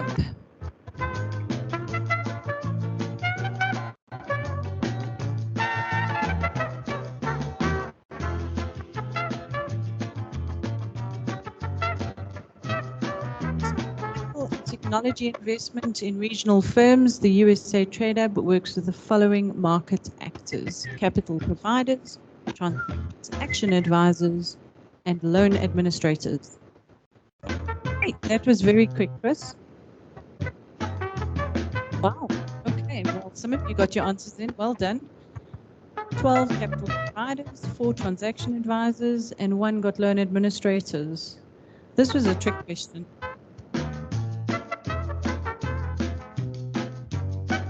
Let's have a look at the leaderboard. Things are getting shaken up. It's Ready or Not. This person is taking. Is this an interceptor? Right, we're going to question 3. Ready, guys? Ready, ready. Fingers fast.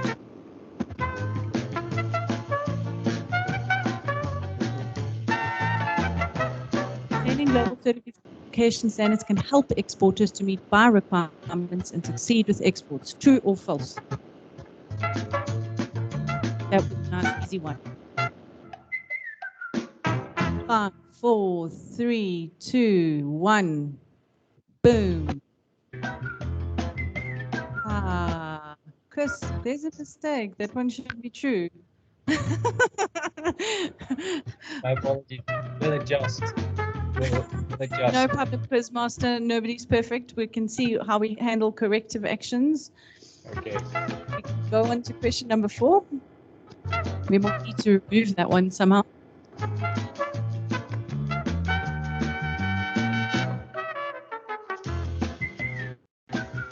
It looks like some jostling around going on here. Normally, Ready or Not, playing a strong game. Joseph is hot on the heels. Question number 4. To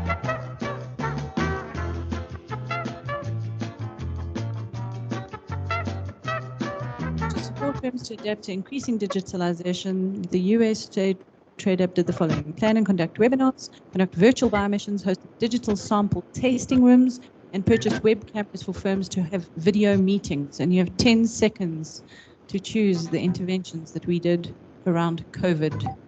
5, 4, 3, 2, 1. Okay. We've got some very quick 16 participants. Well done on getting your answers in on time. Nice work. Good responses. I don't remember us purchasing any cameras.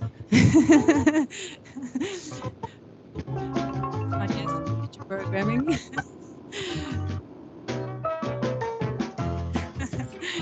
There's no second chances in this game, guys. Right, we're jostling around again, and we've got some changes. Numbers featuring. We've got Susan coming into the. Jeanette still hanging around at the top there. Joseph, Ready or Not. Nomtle is hanging on to the top spot with Ready or Not. Excellent. Chris, I think we can go on to the final question. You can make it or break it on this one. Get ready, fast to get points. Trade promotion service providers like Nancy, NMA, and NRPD did not play an important role in advancing the work of the USAID TradeHub. True or false?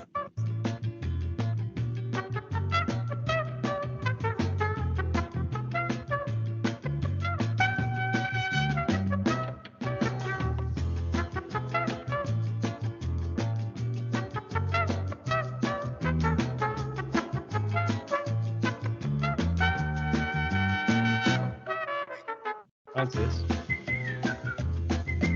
Sorry, I'm back.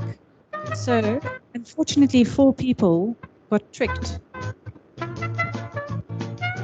Did not, guys. I even emphasized it. Of course they did. They played an integral role in advancing our work in Namibia. Thank you, TBSP partner. Francis, before we go to the leaderboard, I'm just going to clarify question 4 and reshare my screen.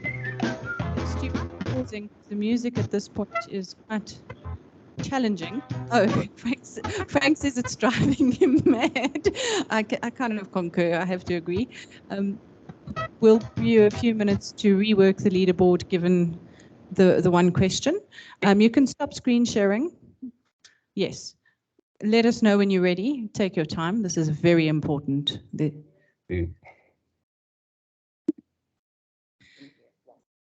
Very good. Tanya says they're ready to play the video. So while the judge is adjudicating with a final score, we can play the video.